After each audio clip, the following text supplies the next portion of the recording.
चलिए यहाँ से ऑन कर दो। तो ये रेंज भी हमें यहाँ पर क्या करना होगा, ध्यान रखना होगा। एक्चुअल वैल्यू याद हो आपको ये कंपलसरी नहीं, बट एटलीस्ट अगर आपको पता है कि हाँ इस रेंज की वैल्यू हम स्टोर कर सकते हैं, अकॉर्डिंगली आप सिलेक्शन कर सकते हैं। जैसे अभी सपोज सर, हम, हाँ हाँ, एक चीज पूछना था हमको। जैसे कि जो कांस्टेंट रहता है सर, जो डाटा स्ट्रक्चर इस सब का प्रोग्रामिंग में 10⁸ 1932, तो वो मतलब कैसे होता है? मतलब नहीं रहता है कि रेंज होना चाहिए, तो उसमें ऐसा नहीं रहता है। उसमें रहता है 10 के पावर में रहता है कि 10⁸ तक होना चाहिए या फिर 10⁸ तक होना चाहिए, ऐसा। वो साइंटिफिक वैल्यू होती है। तो एक्स, उसको मतलब एक्स, कैसे इसमें एक्स, कन्वर्ट एक्सपोनेंशियल करेंगे? कौन सा हम आपको फ्लोटिंग, चैट में भेजते हैं सर कुछ देर में। फ्लोटिंग पॉइंट फॉर्म में अगर आपका एक्सपोनेंशियल तो वहीं पे आता है ना। सर वो हैकर अर्थ वगैरह के प्रॉब्लम स्टेटमेंट में कंस्ट्रेंट होता है ना, हम्म। तो कि -1 से लेकर के इतना, तो उसका कुछ। तो वो तो रेंज डिफाइन अगर कर दिया किस रेंज की वैल्यू देनी, तो अकॉर्डिंगली आपको लॉजिक लिखना पड़ेगा। जैसे यहीं पर देखिए, हम आपसे कहें कि आपको हाँ सर, सपोज एक पर्सन का एज स्टोर करना है, तो आप इसमें से कौन सा डेटा टाइप सेलेक्ट करें? ये तो पर्सन का समझ में एज, आता है सर, बाइट करेंगे। पर्सन का लेकिन एज सर, बट इंटीजर भी कर बाइट, सकते हैं ना आप, इंटीजर भी कर सकते हैं, नॉर्मली हम हाँ इंटीजर यूज कर लेते हैं, हाँ, कर लेते हैं ना। बट अगर आप लेकिन लॉजिकली देखें तो आपका age byte. Value byte range में स्टोर हो सकता है। तो अगर हम यस बाइट टाइप का वेरिएबल यूज करेंगे, उससे आप देख सकते हैं आप मेमोरी वेस्टेज जो हो सकता है इंटीजर यूज करने से, उससे बच सकते हैं। Yes sir. ये रेंज डिफरेंट डिफरेंट इसी वजह से कि आपकी जो स्पेसिफिक रिक्वायरमेंट है एक न्यूमेरिक वैल्यू को स्टोर करने का, अकॉर्डिंगली उसको आप यूज करें, ठीक है। बट यहाँ पर आप देख सकते हैं लॉन्ग की रेंज क्या हम याद रख सकते हैं? पॉसिबल है हमारे लिए? No sir. नहीं पॉसिबल। बट हमें क्या पता होना चाहिए कि लॉन्ग हमारा 8 64 बाइट बिट। मेमोरी साइज लेता है, मीन्स वो 64 बिट रिप्रेजेंटेशन, ठीक है। मीन्स उसका जो डेटा होगा वो 64 बिट के अकॉर्डिंग क्या है, पॉसिबल है। उसकी जो रेंज होगी वही आपका मिनिमम मैक्सिमम रेंज हो जाएगा। बट सर इस आप अभी वैल्यू को, बोले। हाँ, अच्छा, आप पहले बोल लीजिए। तो यहाँ पर मिनिमम मैक्सिमम रेंज जो वैल्यू है ये आप शॉर्ट तक तो याद रख सकते हैं, या फिर थोड़ी कोशिश करेंगे तो हो सकता है आप इंटीजर को भी याद कर लें। जैसे मोबाइल नंबर हमें याद हो जाता है, बट ये जो वैल्यू है पॉसिबिलिटीज को आप भूल जाए, या बहुत एफर्ट करेंगे तो मे भी आपको याद हो जाए। ये वैल्यू याद भी नहीं रखनी है, बस आपको पता होना चाहिए कि आपके डेटा टाइप के लिए साइज कितना रिक्वायर्ड है, उसके अकॉर्डिंग उसका बिट रिप्रेजेंटेशन क्या होगा, और उस बिट के अकॉर्डिंग फिर वहां पर जो भी पॉसिबल रेंज है वो आप स्टोर कर सकते हैं, ठीक है। तो आई थिंक इसमें कंफ्यूजन नहीं होना चाहिए। बाय डिफॉल्ट यहाँ पर नेचर अगर आप देखें तो साइंड फॉर्म आपके लिए है जावा में, तो आप यहाँ पर उसके पॉजिटिव और नेगेटिव रेंज के अकॉर्डिंग वैल्यूज स्टोर करते हैं, और उसका सिंपल सा फॉर्मूला यहाँ पर आप देख सकते हैं। नेगेटिव रेंज के लिए क्या है, जितने बिट का रिप्रेजेंटेशन है n-1 to to the power करेंगे वही आपकी मिनिमम रेंज हो जाएगी, और मैक्सिमम रेंज के लिए फॉर्मूला क्या है, two to the power n-1। Sir इसका और दूसरा भी फॉर्मूला हो सकता है सर? दूसरा फॉर्मूला ये है कि आप उसको बाइनरी फॉर्म में रिप्रेजेंट करके फिर कैलकुलेट करें, जैसे नहीं 8 बिट के सर, लिए। हाँ, एक ये भी हो सकता है सर।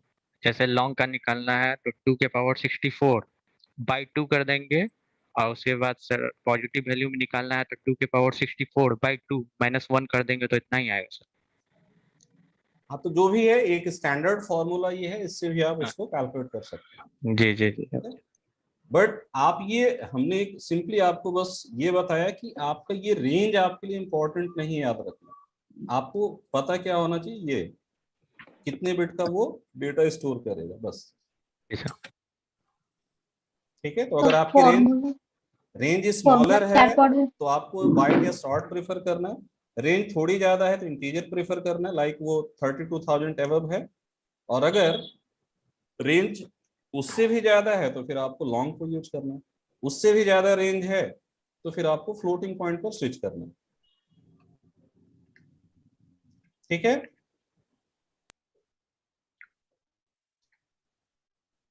आगे बढ़ें। Yes sir. Yes sir. Similarly यहाँ पर कैरेक्टर डेटा टाइप है आपके पास, तो कैरेक्टर यहाँ पर आपका 16 बिट मेमोरी स्पेस लेता है। तो इसके पीछे रीजन हमने एक बार और बताया था, आई थिंक याद होगा कुछ लोगों को। रीजन क्या है 2 बाइट स्पेस का? यूनिकोड स्टैंडर्ड को फॉलो करता है। हाँ, Central जावा Specified प्रोग्रामिंग Dictionary। लैंग्वेज यहाँ पर यूटीएफ इनकोडिंग सपोर्ट करता है। UTF stand for Unicode text formatting. तो ASCII सपोर्ट तो है ही, उसके साथ साथ ये क्या सपोर्ट करता है,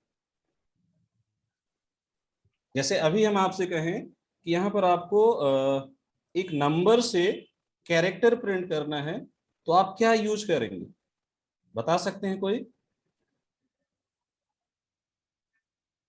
आपको एक क्या नंबर सर? से कैरेक्टर प्रिंट करना है। Yes yes sir, ASCII code use करेंगे सर। ASCII कोड डालेंगे उसका। ASCII कोड यूज करेंगे। Yes sir. यहीं पर हम चेक करते हैं। तो आप सपोज एक इंटीजर वेरिएबल यहां लेते हैं, तो आप उसके लिए बाय डिफॉल्ट क्या यूज करेंगे, बट एक कैरेक्टर पर ही अगर हम ये वर्क करें तो कैसे कर सकते हैं? क्या हम कैरेक्टर के लिए ऐसी एक वैल्यू असाइन कर सकते हैं 65? ये आपको देखना है। Yes sir. Yes sir, yes sir कर सकते। ए आएगा सर। और फिर यहाँ पर इसको प्रिंट करा दें। 2-3 चीजें हम यहाँ पर चेक करेंगे, ठीक है।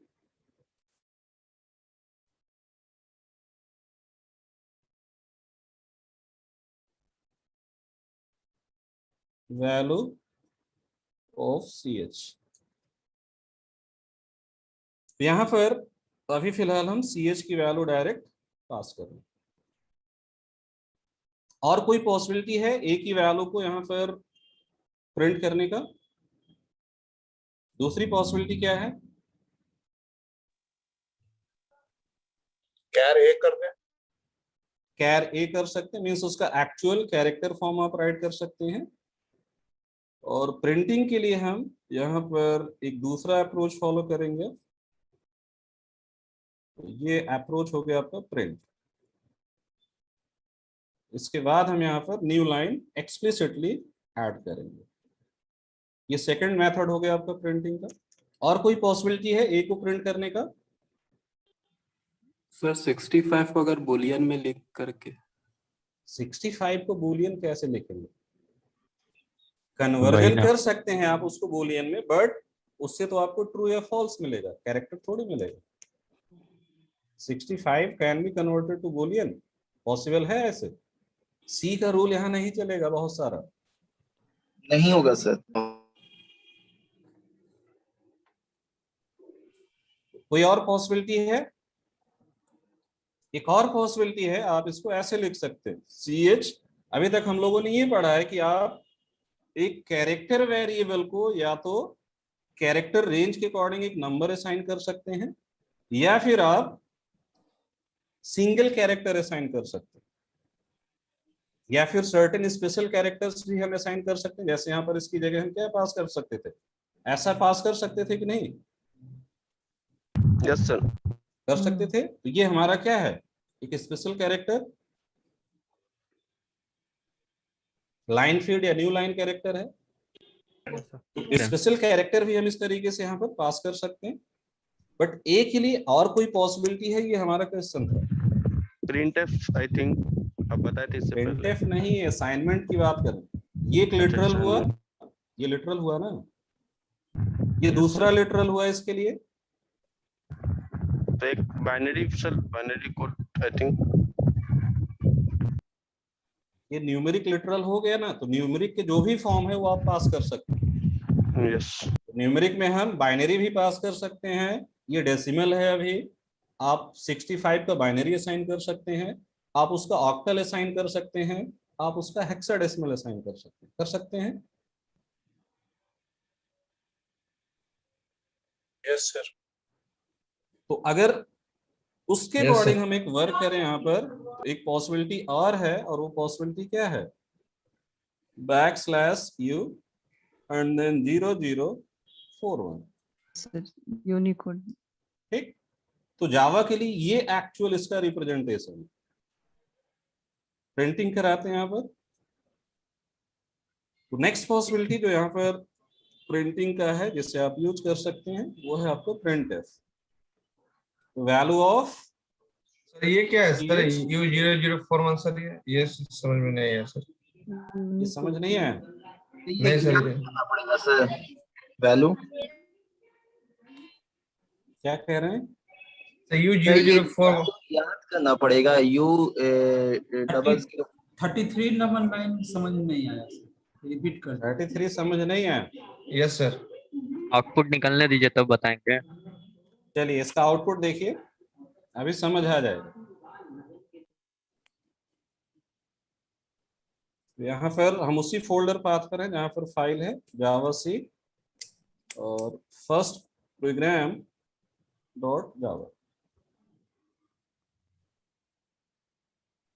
रन करने के लिए क्या करना होगा? First demo program. तो यहाँ पर आउटपुट देखिए, तीनों क्या है?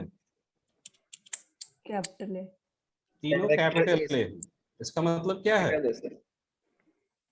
आपने ये जो राइट किया ये कैरेक्टर के लिए क्या था? ए का वैल्यू था सर। ए का वैल्यू लिटरल। ठीक, और ऐसी वैल्यू को हम क्या कहते हैं? ASCII code. क्या कहते हैं? ASCII code. की कोड। ठीक, ये उसका एक्चुअल कैरेक्टर फॉर्म। और ये जो आपने राइट किया ये क्या है? Unicode of capital. ये स्टार्ट वैल्यू है आपके यूनिकोड के फॉर अल्फाबेट। तो यूनिकोड फॉर्म हम कैसे राइट करते हैं, उसका जो रिप्रेजेंटेशन है उस रेंज को बस आप नोट कर लीजिए। यूनिकोड आपका यहाँ पर स्टार्ट होता है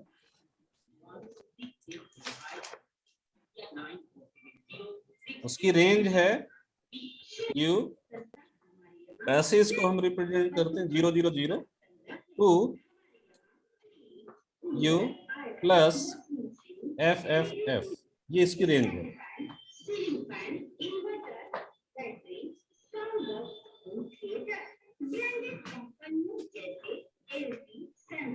चंद्र प्रकाश जी क्या कर रहे भाई?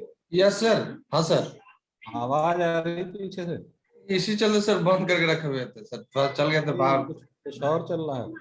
नहीं सर, बाहर में सर, जैसे हम जहाँ पे है ना सर, अच्छा। बाहर में मार्केट है सर, तो मार्केट के बगल में ये म्यूट रखिए, म्यूट रखिए जब बोलना हो ओके तभी। Sir, okay sir.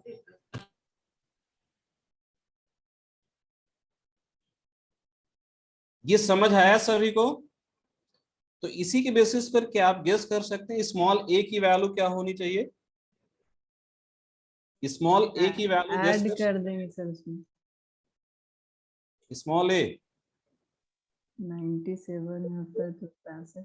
97 होता है ना?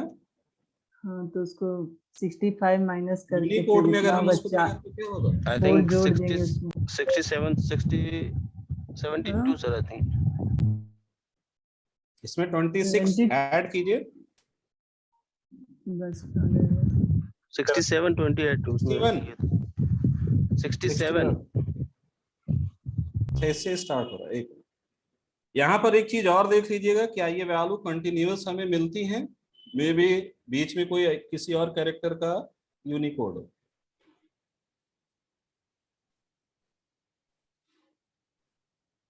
$32 का डिफरेंस होता है वहां पर। तो 65 और 97 से स्टार्ट होता है ना?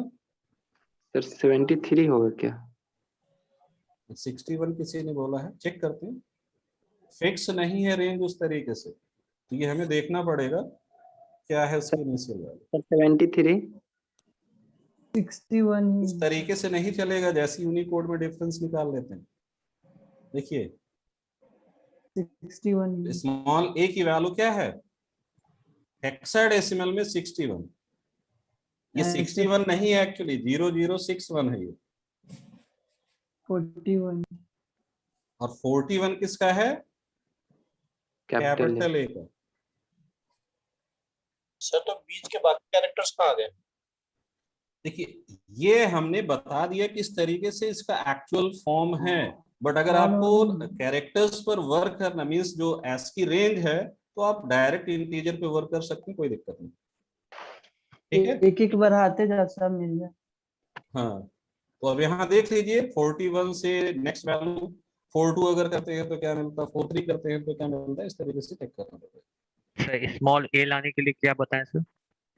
स्मॉल ए की इनिशियल वैल्यू है 61। ठीक, अच्छा अच्छा। ये और आपके कैपिट स्मॉल ए का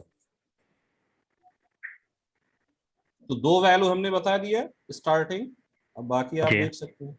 इसको भी तो सर याद ही करना होता होगा ना, जैसे हाँ बिल्कुल क्या बिल्कुल कैपिटल ए का ये 41 है याद बिल्कुल याद करना पड़ेगा। जैसे आपको ये अगर 65 या ए चाहिए तो 65 याद किया है ना ASCII के अकॉर्डिंग। Yes sir. उसी तरीके से यूनिकोड के लिए भी आपको अगर उसके अकॉर्डिंग ही वर्क करना है तो बिल्कुल याद करना पड़ेगा, या फिर जब आपकी रिक्वायरमेंट है तो आप यूनिकोड रेंज देखिए हर कैरेक्टर के लिए क्या है उसकी वैल्यू, फिर आप उसको यूज कीजिए। सर यूनिकोड में परसेंट सी लगाना जरूरी है सर? यूनिकोड में नहीं परसेंट सी लग रहा है, प्रिंटफ है ये। हाँ सर, प्रिंटफ में वही सर उसका हाँ तो फॉर्मेट। लगाना एसेंशियल बात है। प्रिंटफ फॉर्मेटेड आउटपुट के लिए है ना। Yes sir. यहाँ पर हमें फॉर्मेट कैरेक्टर्स यूज करने होते हैं जिस टाइप की वैल्यू आप राइट करते हैं। सी में जो प्रिंटफ है वही बिहेवियर यहाँ पर है। तो हमने 3 फंक्शंस आपको बता दी। प्रिंट एलएन जो न्यू लाइन के साथ आपका डेटा राइट करता है, मीन्स लास्ट में line feed character new line add कर देता है। प्रिंट सेम लाइन पर आपके कर्सर को रखता है, तो न्यू लाइन हमें यहाँ पर एक्सप्लिसिटली ऐड करना पड़ेगा अगर ऐसी रिक्वायरमेंट है। और प्रिंटिव से आप सी लाइक फॉर्मेटेड आउटपुट राइट कर सकते हैं। तो इस कोड ब्लॉक में कोई कंफ्यूजन है या समझ आ गई चीजें? सर ये यूनिकोड को अगर हम फॉर लूप से अगर कंटिन्यूअस प्रिंट कराना चाहें तो कर सकते हैं क्या? अगर जैसे /u000i कर दें और उसको फॉर लूप में डाल दें तो बल्क में प्रिंट हो सकता हाँ है क्या? बिल्कुल कर सकते हैं, हाँ। बट आपके कंसोल पर केवल क्या देखेंगे, ASCII कैरेक्टर। हिंदी तो नहीं देखेगा, यहाँ चाइनीज तो नहीं देखेगा। बट नहीं इसमें नहीं। क्या इंक्लूडेड है, चाइनीज भी है, उर्दू कैरेक्टर भी होंगे, इसमें जापानीज भी है, सब कुछ है। मीन्स ऑल ओवर वर्ल्ड जितने कल्चर सेट्स हैं सारे कैरेक्टर सेट्स इंक्लूडेड है। इसी वजह से आपकी रेंज यहाँ पर देखें काफी ज्यादा है ना। Yes sir. इस रेंज को अगर नंबर्स के अकॉर्डिंग देखें तो ये रेंज कितनी हो जाएगी, 32,000 अप्रॉक्स। तो 32,000 कैरेक्टर्स का यहाँ पर रिप्रेजेंटेशन है आपकी यूनिकोड के थ्रू। बात समझ आई? यस। उस 32,000 रेंज को आप इस मैक्सिमम वैल्यू से रिप्रेजेंट कर रहे हैं और ये उसका minimum value 0000। Sir Unicode capital A के लिए 41 है और इसके लिए स्मॉल के लिए 61 है, दोनों का डिफरेंस 20 है, तो कुछ उससे ऐसा नहीं है? मत, अरे भाई हमने क्या कहा, हो सकता है यहाँ कंटिन्यूअस, हमने सारा नहीं चेक किया। ठीक, हमने बस आपको दिखाया कि ए को कैसे आप यहाँ गेट करेंगे या स्मॉल ए को कैसे गेट करेंगे। तो वो तो समझ आ रहा है, लेकिन ये पूछना चाह रहे कि कुछ बट ऐसा है 42 कि क्या होगा, वो बी 20 होगा का या सब कुछ। डिफरेंस आ रहा है, सुनो ऐसा तो कुछ नहीं है? सुनो तो उसका चार्ट देख लो। 42 आपका क्या होगा, आप बी कह रहे हैं, हो सकता है बी मिले, बट हम नहीं श्योर है कि वो बी मिलेगा। ठीक, हम ये कह रहे हैं वो कुछ भी हो सकता है। ठीक है ना सर? तो हमें पूरा रेंज देखना पड़ेगा यूनिकोड का। तो ये पॉसिबल तो ठीक है। नहीं है कि हम 32,000 कैरेक्टर्स आपको यहाँ दिखाएं, अभी पॉसिबल है? नहीं सर, एक दो तो दिखा सकते हाँ, तो हैं। बस आपको ये समझना है कि यूनिकोड को हम इस तरीके से यूज कर सकते हैं। बट अगर हमें सपोज हिंदी कैरेक्टर या इंग्लिश कैरेक्टर्स चाहिए तो हम उनको प्रेफर करेंगे, उनको डायरेक्ट राइट करेंगे, साइन करेंगे। समझ है? क्योंकि हम फैमिलियर किससे हैं, यस सर। यूनिकोड याद रखना हमारे लिए पॉसिबल नहीं। बट सपोज जब आपको कोई टास्क करना है तो हमारे पास यहाँ पर 2 पॉसिबल ऑप्शंस हैं कि हम एक कैरेक्टर को यूनिकोड के थ्रू रिप्रेजेंट कर सकते हैं, बट अगर वो अल्फाबेटिकल फॉर्म ASCII कोड कोई कैरेक्टर है तो आप उसको इंटीजर वैल्यू से भी रिप्रेजेंट कर सकते हैं। बस ये आपको ध्यान रखना मेन पॉइंट। सर हाँ जी सर, प्रिंटफ के जगह सिर्फ प्रिंट यूज नहीं कर सकते हैं क्या? नहीं, क्या मतलब printf यूज करने के अलावा, फॉर्मेटेड आउटपुट लेने के अलावा अगर हम सिर्फ प्रिंट ही यूज करें तो उसमें क्या होगा? अरे भाई आप लोग कंफ्यूज हो गए। ये हो गया वे1 ऑफ प्रिंटिंग, ठीक। ये हमने 3 तरीके बता दिए। ये बस आपका फर्स्ट वे हो गया, ठीक। नहीं लगा। ये आपका सेकंड वे हो गया, ये हो गया वे2, और ये हमारा वे3 हो गया। समझ आया? हाँ सर, मतलब कोई भी हाँ, कंसोल पर वर्क करने के लिए आपकी ये 3 ऑप्शंस हमने आपको यहाँ पर इस एग्जांपल के थ्रू बताना चाहा, बाकी कुछ नहीं है। ठीक है आप तीनों के लिए प्रिंट यूज कीजिए, तीनों के लिए प्रिंट एलएन यूज कीजिए, या तीनों के लिए प्रिंटफ यूज कीजिए।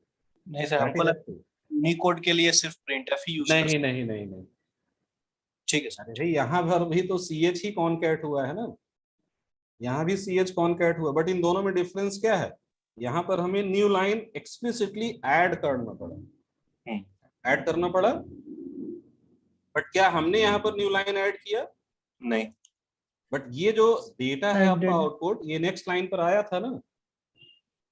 हाँ सर। उसके पीछे रीजन किसका है? इस मेथड के साथ जो बिहेवियर आपको दिया गया न्यू लाइन का, ठीक। प्रिंट स्टेटमेंट क्या करता है? आउट, जैसे आप पैटर्न प्रिंटिंग करते हैं, आप array 2D array form data display कर रहे हैं मैट्रिक्स फॉर्म में, तो क्या आप इनर लूप के अंदर प्रिंट एलएन यूज कर सकते हैं? प्रिंट एलएन अगर यूज करेंगे तो क्या हम एक रो का डेटा हॉरिजॉन्टली डिस्प्ले कर पाएंगे?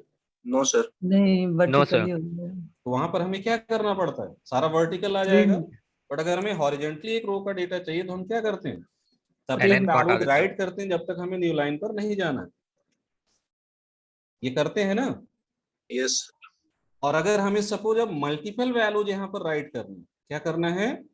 मल्टीपल वैल्यूज राइट करना एक साथ, तो अगर इस अप्रोच को आप यूज करेंगे तो आपको बार बार ये प्लस यूज करना पड़ेगा कि नहीं? Yes sir. कॉन्कैटिनेशन हमें करना पड़ेगा अगेन एंड अगेन। तो उस कॉन्कैटिनेशन से बचने के लिए आप क्या कर सकते हैं? प्रिंटफ की हेल्प ले सकते हैं। किसकी हेल्प ले सकते हैं? प्रिंटफ की। जैसे अभी सपोज हमें 2 वैल्यूज डिस्प्ले करनी है। x हमारे पास एक वैल्यू है सपोज 20, और y हमारे पास एक वैल्यू है 30, और सपोज इसका सम भी हमारे पास है। 3 वैल्यूज हमें डिस्प्ले करनी है, z इक्वल टू 30। तो अगर आप इन 3 वैल्यूज को डिस्प्ले करना चाहते हैं कुछ इस तरीके से, सॉरी यहाँ पर x प्लस वाई सपोज, ठीक है। अब आपका वर्क ये है कि आपको दिखाना है सम ऑफ 20 एंड 30 एज 50। कैसे डिस्प्ले करा सकते हैं? सम of 20 and 30 as 50।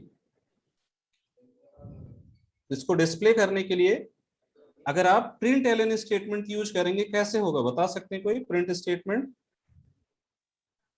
Print LN में क्या राइट करेंगे आप इस वर्क के लिए? सर परसेंट हमें आउटपुट चाहिए sum of 20 and 30 is 50 using print LN. कैसे करेंगे? हाँ सर, सिस्टम डॉट आउट लिख प्रिंट देंगे उसमें, ब्रैकेट में सर यूज कर लेंगे, प्लस कर देंगे। प्लस एक्स एंड प्लस यहाँ पर आपको क्या करना होगा? सम ऑफ 2 नंबर फिर ये प्लस एक्स करेंगे, फिर प्लस वाई फिर डबल कोट्स लगाना पड़ेगा एक्स एंड, फिर क्या आना चाहिए? वाई। तब यहाँ पर हमें क्या करना पड़ेगा? फिर प्लस लगाना पड़ेगा y। नहीं सर, ऐसा थोड़ा ना कर सकते हैं, पूरा एक ही साथ नहीं कर सकते। x plus y. नहीं ऐसे ही होगा, नहीं होगा, कॉन्केट करना। फिर यहाँ डबल कोट्स लगाएंगे, फिर यहाँ पर लिखेंगे एज, फिर क्या करेंगे? डबल कोट्स क्लोज करेंगे, फिर प्लस और फिर z। ऐसा करना पड़ेगा। Yes sir. ऐसे ही करेंगे ना? Yes sir. Same work print से करेंगे आप, सेम ही वर्क किससे करेंगे? प्रिंट से करेंगे। प्रिंट एफ लगा के एलएन की जगह प्रिंट आ जाएगा। बट यही वर्क अगर हम प्रिंट एफ से करेंगे तो कैसे करेंगे? कुछ नहीं करना है, बस परसेंट डी दो बार। तो पहले आपको क्या करना है? डबल कोट्स केवल 1 टाइम यूज करना है, और यहाँ पर परसेंट डी, और यहाँ पर भी क्या आ जाएगा? Percent D. और यहाँ पर क्या आ जाएगा? ये सर नहीं परसेंट परसेंट हाँ सही है सर, हाँ कॉमा सही है, ए और उसके कॉमा बाद Y comma Z X Y by comma Z. Sir sum अगर एक्स आप- सम वाई सम जेड नहीं कर सकते हैं सर, वहां पे तो कर ही सकते जेड बनाने का जरूरत भी नहीं है सर। हाँ बनाने की जरूरत नहीं है।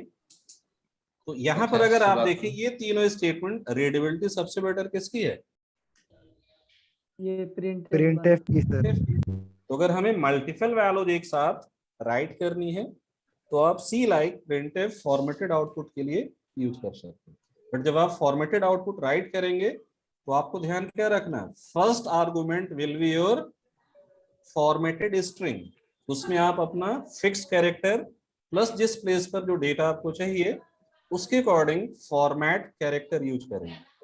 लाइक हमें नंबर राइट करना तो %d, कैरेक्टर राइट करना तो %c, floating point value right करना तो %f एंड सो ऑन, जो सी में आप करते आए। तो ये तीन आपके डिफरेंट वे हो गए आपके डेटा को राइट करने के। समझ आया?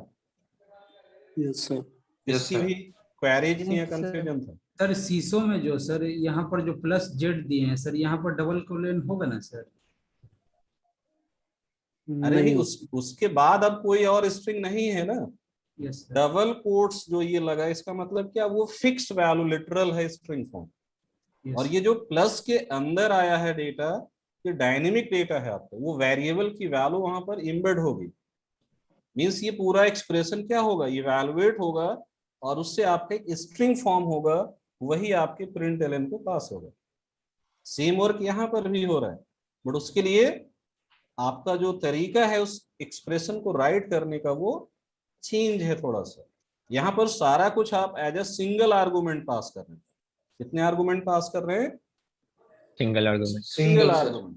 तो सिंगल आर्गुमेंट जब आप इस तरीके से पास करें तो आपको वैल्यूज को along with your string fixed value क्या करना पड़ेगा, कॉन्कैट करना पड़ेगा।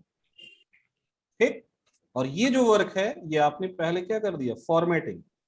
मींस हमें फिक्स्ड वैल्यू क्या चाहिए, उसके बाद किस टाइप का डेटा चाहिए, तो उसके अकॉर्डिंग फिर ये वर्क करेगा। तो यहाँ पर जब ये एक्सप्रेशन इवैल्यूएट होगा तो ये कैसे इवैल्यूएट होगा, आई थिंक हमने एक दिन ये बताया भी था। सर जहाँ पे एंड लिखे हैं वहां पे प्लस नहीं लग सकता है? कहाँ पर? जहाँ पे कैसे कि प्रिंट इन सम ऑफ, हाँ वहां पे लग ये सकता है, एग्जैक्टली। बिल्कुल। ऐसे भी कर सकते हो आप, यहाँ प्लस लगा दो फिर इसको यहाँ पर इक्वल कर दो, ठीक, ऐसे कर सकते हो। हाँ सर ठीक है। तो फॉर्मेटिंग आपके ऊपर है, फिक्स वैल्यू क्या चाहिए वो आपकी अपनी थिंकिंग है कि आप कितना बेटर आउटपुट अपना डिस्प्ले कर सकते हैं। ठीक है, it is up to you, आप क्या मैसेज प्रॉम्प्ट कर रहे हैं यूजर को, वो प्रोग्रामर ही डिसाइड करेगा ना, या फिर जिसके लिए आप सॉफ्टवेयर बना रहे हैं वो बताएगा कि ऐसा मैसेज आना चाहिए। दो पॉसिबिलिटी। Yes sir. ठीक है, या तो क्लाइंट बताएगा कि हमें क्या मैसेज चाहिए, या फिर प्रोग्रामर डिसाइड कर सकता है कि जो टास्क हो रहा है उसके अकॉर्डिंग मैसेज क्या चाहिए, क्या देना। Clear? Yes sir. We are experts in displaying. Sir कहाँ एक्सपर्ट है, देख रहे हैं? एक्सपर्ट होते तो ये क्वेरी आती। अब्दुल्ला जी, यस सर। आई थिंक ये समझ आ गया सभी को, फॉर्मेटेड आउटपुट कैसे राइट करेंगे। तो तीन पॉसिबिलिटी हमने आपको बता दी, तीनों में से जो भी आपको अच्छा लगे, जिसमें आप कंफर्टेबल हैं, आप उसको प्रेफर कीजिए। ठीक है, तो यहाँ पर इस एग्जाम्पल को डिस्कस करने के पीछे रीजन केवल क्या था कि आप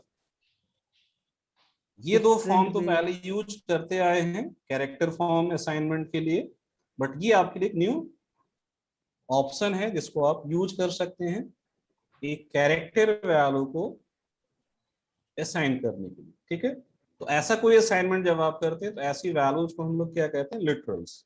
यहाँ पर आप देख सकते हैं हम लिटरल्स को कितने फॉर्म में पास कर रहे हैं। ये आपका इंटीग्रल फॉर्म इंटीजर हो गया, ये आपका कैरेक्टर फॉर्म हो गया, और ये आपका यूनिकोड फॉर्म हो गया। ये क्या हो गया, यूनिकोड फॉर्म। इस तरीके से आप यहाँ पर असाइनमेंट कर सकते हैं। नेक्स्ट बिहेवियर देखिए, तो रेंज यहाँ पर आप देख सकते हैं यूनिकोड के लिए। एक तो ये फॉर्म है, दूसरा फॉर्म क्या है, या आप उसको हेक्साडेसिमल के अकॉर्डिंग भी राइट कर सकते हैं, जैसे भी हमने, हाँ, तो 0x से आप उसको राइट कर सकते हैं, या उसका यूनिकोड फॉर्म क्या है, /u के साथ उसको 000 इस तरीके से, and FFFF last value. Memory size यहाँ याद रखना विद रीजन। अगर आपसे कोई पूछता है कैरेक्टर के लिए 2 बाइट स्पेस क्यों रिजर्व है जावा में, तो आंसर क्या होगा? यूनिकोड है, बिकॉज ऑफ यूनिकोड सपोर्ट। ठीक, यूनिकोड के अकॉर्डिंग ऑल ओवर वर्ल्ड जितने भी लैंग्वेज कल्चर्स हैं, लैंग्वेज कल्चर्स मींस जो भी अल्फाबेट्स फॉर्म रिप्रेजेंटेशन है डिफरेंट डिफरेंट लैंग्वेजेस के अकॉर्डिंग, उनको यहाँ पर इंक्लूड किया गया। इसका एक एक्चुअल यूज आप देख सकते हैं आज की डेट में आपके वेब एप्लीकेशंस में आपको मिलता है कि नहीं? ट्रांसलेट हो जाता है उसी के अकॉर्डिंग। गूगल का ही पेज अगर यूज करते होंगे तो गूगल पर सर्च टेक्स्ट बॉक्स के नीचे आप देखते होंगे आपको ऑप्शंस मिलते हैं। डिफॉल्ट सेटिंग क्या होती है? इंग्लिश होती है। फर्दर वहां पर अगर देखें तो इंडिया के अकॉर्डिंग नंबर ऑफ ऑप्शंस आपको मिलते हैं। लाइक आप उसको हिंदी में कन्वर्ट कर सकते हैं, गुजराती में, ऐसे कई सारे ऑप्शंस वहां पर मिलते हैं। वो पॉसिबल कैसे है?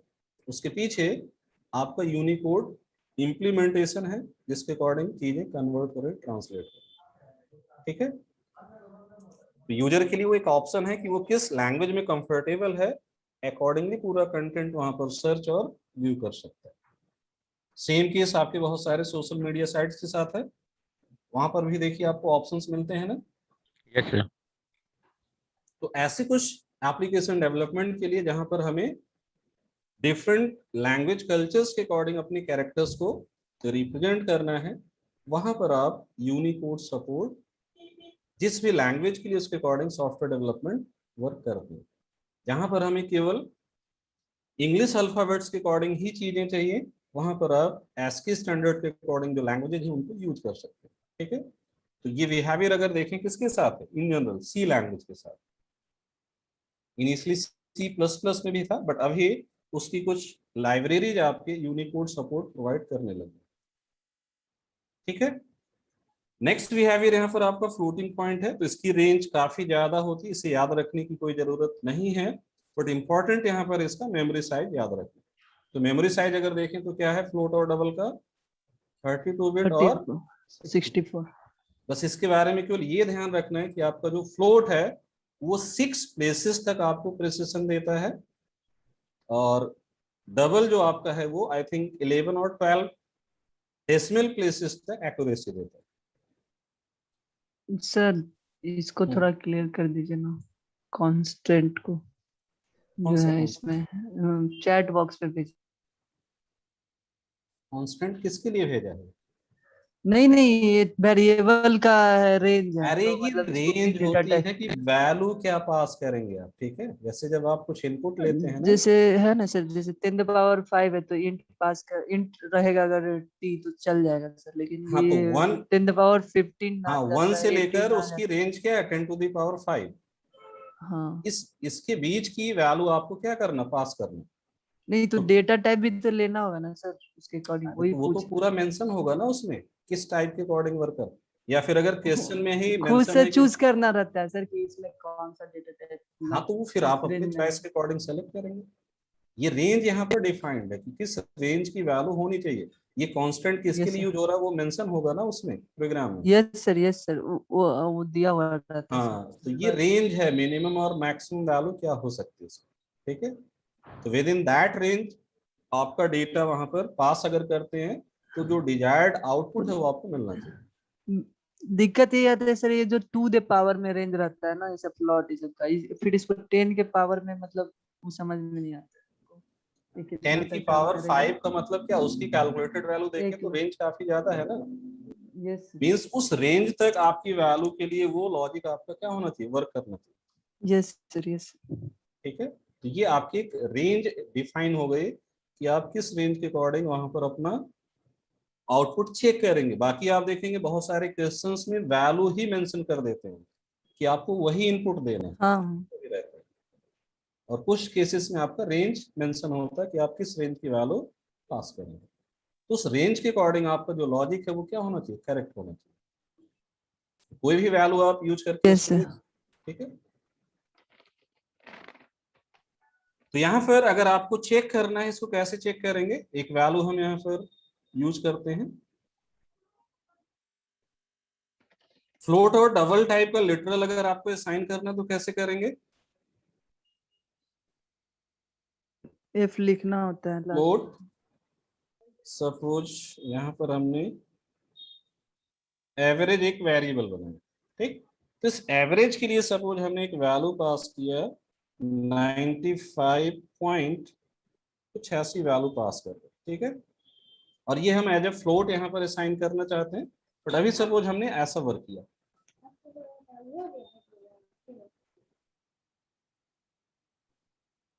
ठीक है। ऐसी एक वैल्यू हमने असाइन की और फिर यहाँ पर हम इस वैल्यू को प्रिंट करते हैं। इस वैल्यू को प्रिंट करने के लिए हमें क्या करना पड़ेगा? सिंपल वैल्यू ऑफ एवरेज,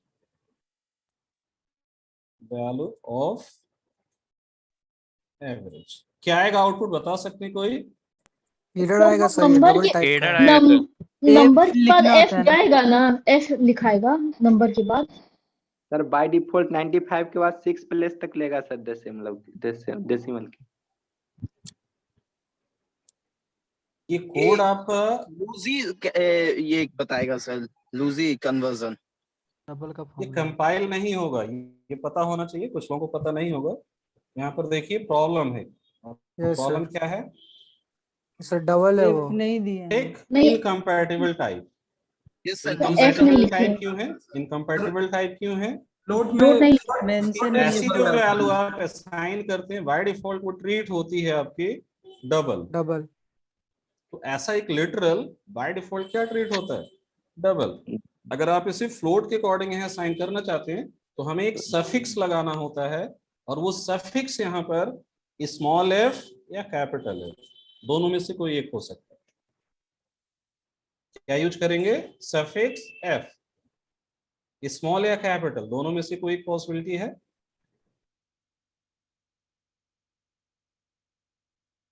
हाँ, नैरोइंग बाय डिफॉल्ट नहीं होता ना पूजा,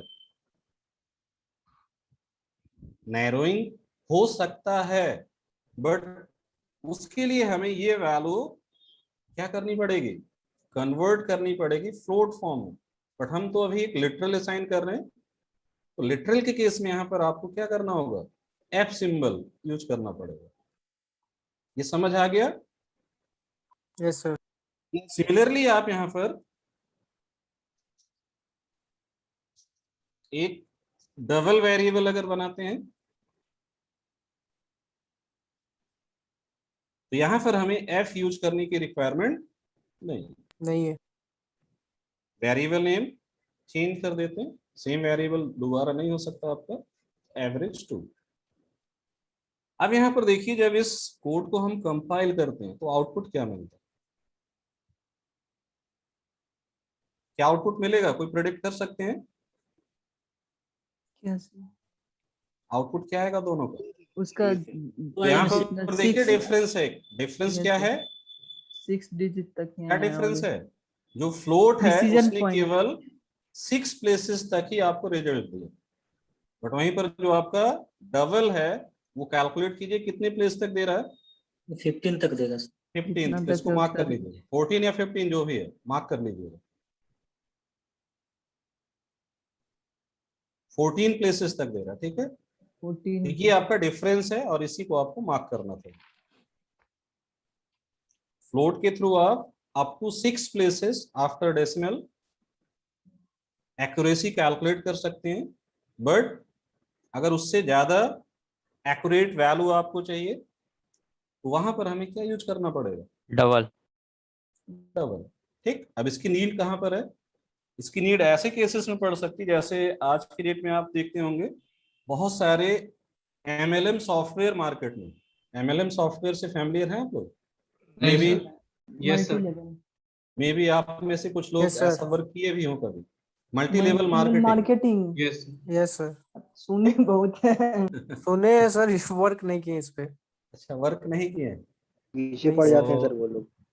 क्या इसमें जिसका प्रोडक्ट होता है उसे तो बहुत ज्यादा बेनिफिट होता है, बट जो लोग इसमें कनेक्ट होते हैं, जुड़ते हैं, उसमें जो टॉप लेवल वाले लोग होते हैं वो भी काफी अच्छा इनकम गेन करते हैं। पिरामिड सर ब्रांचिंग वाला जो बताता है सर। ब्रांचिंग, जय हो मूवी जैसे आपने अगर देखी होगी। यस जी, सर, जी। 3 लोगों का 3 लोग। ऑडी का सपना निकाल के स्प्लेंडर्स निकल जाते हैं। उसके एक पीछे दो बार एक ट्राई रीजन किया है है ना, सर। उसके पीछे रीजन है, जो टॉप लेवल अपलाइन होते हैं आपके, ठीक, वो उस पर्टिकुलर कंपनी के ही मतलब कुछ मेन लोग होते हैं, ठीक, तो इसलिए वो पैसा लगाकर एक इनकम अपना दिखा देते हैं, और बाकी उसके नीचे वाले फिर जो डाउन लाइनर होते हैं ना, वो एक तरीके से धोखे में आ जाते हैं। सर आया बताता था ना बहुत अच्छा से प्रेस्टीज, सर। आपके हैं? टूथपेस्ट में जैगुआर है। सर बताता बहुत अच्छा से है वो। हाँ, उसमें टूर और ये सारी चीजें आपको दिखाई जाती हैं। अभी स्वेप सब अच्छे चल रहा है सबका। तो अब देखिए इसकी रिक्वायरमेंट कहाँ पड़ सकती है। उसमें एक केस ये है, जैसे सपोज आप एक MLM सॉफ्टवेयर डेवलप कर रहे हैं, ठीक, और उस डेवलपमेंट में आपको एक इम्प्लीमेंटेशन ये करना है कि एक अपलाइनर होगा कोई, और उसके नीचे वो सपोज 5 लोगों को कनेक्ट कर रहा है, फिर हर 5 अपने नीचे 5-5 लोगों को कनेक्ट कर रहे हैं, और इस तरीके से एक चेन फॉर्म कर रहे हैं वो 10 लेवल तक। कितने लेवल तक? 10 लेवल तक उन्होंने चेन फॉर्म किया। सपोज उनकी वो चेन कंप्लीट हो गई, तो 10 लेवल तक अगर ये चेन कंप्लीट होगी, तो आप सोच सकते हैं कितने लोग वहां पर जुड़ गए। 1 से 5 हुए, 5 से कितने होंगे? 10 कैसे होंगे? 25 सर। वो अपने नीचे 5-5 ऐड करेंगे तो कितने होंगे? 25 5 से 25 होंगे, और 25 से फिर 625। 125 हाँ, तो इस तरीके से 10 लेवल तक देखेंगे तो काफी लोग वहां पर कनेक्ट हो जा रहे हैं, ठीक है। अब सपोज एक कंडीशन ये है कि जो 10th लेवल पर पर्सन है, वो सपोज 1 रुपए का भी ट्रांजेक्शन करता है, ठीक है। जैसे आज की डेट में आप ऑनलाइन शॉपिंग वगैरह करते हैं, तो उस पर भी आपके ऑर्डर्स पर या जो भी वर्क आप करते हैं, उस पर एक एक्स अमाउंट, सपोज वो 2% आपको दे रहे हैं, मीन्स आपने 100 रुपए अगर एक ऑर्डर के लिए वहां पर पे किया, तो उस पर 2 रुपए आपको कैशबैक मिल रहा है। अब उस 2 रुपए से सपोज आपके जितने भी अपलाइनर है अप टू 10th लेवल, जो टॉप लेवल आपका है, वहां तक उसका एक X% क्या करना, डिस्ट्रीब्यूट करना। तो आप देख सकते हैं अपलाइनर को कितना मिलेगा।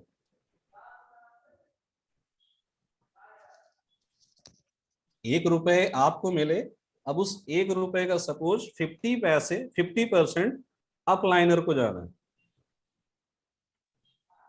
तो जो 10th लेवल पर होगा, मींस सबसे टॉप पर आपके उस हायरार्की के अकॉर्डिंग जिसके थ्रू आप कनेक्ट हुए हैं, तो उसको कितने पैसे जाएंगे? 50 पैसे। 50 सबको पैसे। नहीं जाना है, उसका परसेंटेज फिक्स है। सपोज आपके नेक्स्ट लेवल वाले को उसका 10% जाएगा, रिमेनिंग जो बचा उसका 20% नेक्स्ट लेवल को जाएगा, और इस तरीके से 10th लेवल तक सपोज कुछ परसेंटेज पहुंच रहा है, तो कितने पैसे उसको मिलेंगे? 0.00001 पैसा। समझ आया कुछ? यस ये सर। पॉसिबिलिटी क्या है कि जो फ्रैक्शनल डेटा वहां पर अब 10th लेवल पर जा रहा है, वो 6 प्लेसेस से भी कम वैल्यू है, मीन्स 0.0000025 सपोज उसको जा रहा है, तो क्या हम फ्लोट के थ्रू उसको हैंडल कर पाएंगे? No sir. नहीं सर। डबल के साथ करेंगे सर। 0.00070 है, फिर 25 पैसे उसको जा रहे हैं, तो वो पॉसिबल कैसे होगा फिर हैंडल करना? डबल के साथ जाएंगे तो उसके लिए हमें डबल को यूज करना पड़ेगा। तो ऐसी कुछ सिचुएशंस होंगी जहां पर आपको ये सिलेक्शन करना होगा, ठीक है। तो न्यूमेरिक डेटा टाइप्स के लिए आप देख सकते हैं, आपको एक इंपॉर्टेंट वर्क जो करना होता है वो क्या है, हमें जो डेटा स्टोर करना है उसके लिए सुटेबल डेटा टाइप क्या है उसका सिलेक्शन करना। तो कई सारे केसेस में आप रॉन्ग सिलेक्शन अगर कर लेते हैं, तो पॉसिबिलिटी उससे आपके एप्लीकेशन में बग हो, या फिर ओवरफ्लो केस आ सकता है, या अननेसेसरी मेमोरी वेस्टेज हो सकता है। तो इन सारी चीजों से आपको थोड़ा सा बचना होगा। ये चीजें प्रैक्टिस से आएंगी, जब धीरे धीरे आप ऐसे वर्क करेंगे, प्रॉब्लम्स आएंगे, उसका ऑल्टरनेट ऑप्शन आप देखेंगे, तो उससे चीजें समझ आएंगी, ठीक है। तो I think primitive form data type समझ आ गए सभी को? Yes sir. Yes sir. Use कर लेंगे इनको, यूज कर लेंगे। Yes sir. यस सर कर अब लेंगे। एक और वैल्यू हम यहाँ राइट कर रहे हैं, आप लोगों को बताना है कि ये वैलिड है या नहीं। इंटीजर नंबर इक्वल टू 1 0 0 0 0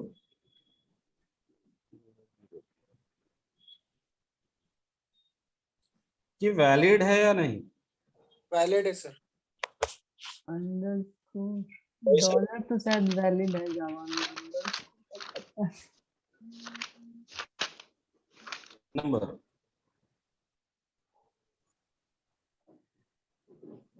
ये एवरेज 2 था हमारा। जो भी इसका आज की वैल्यू होगा सर वो काउंट कर देंगे। ये वैलिड है? हाँ सर वैलिड है। वैलिड है Valid है? सर। वैलिड है सर।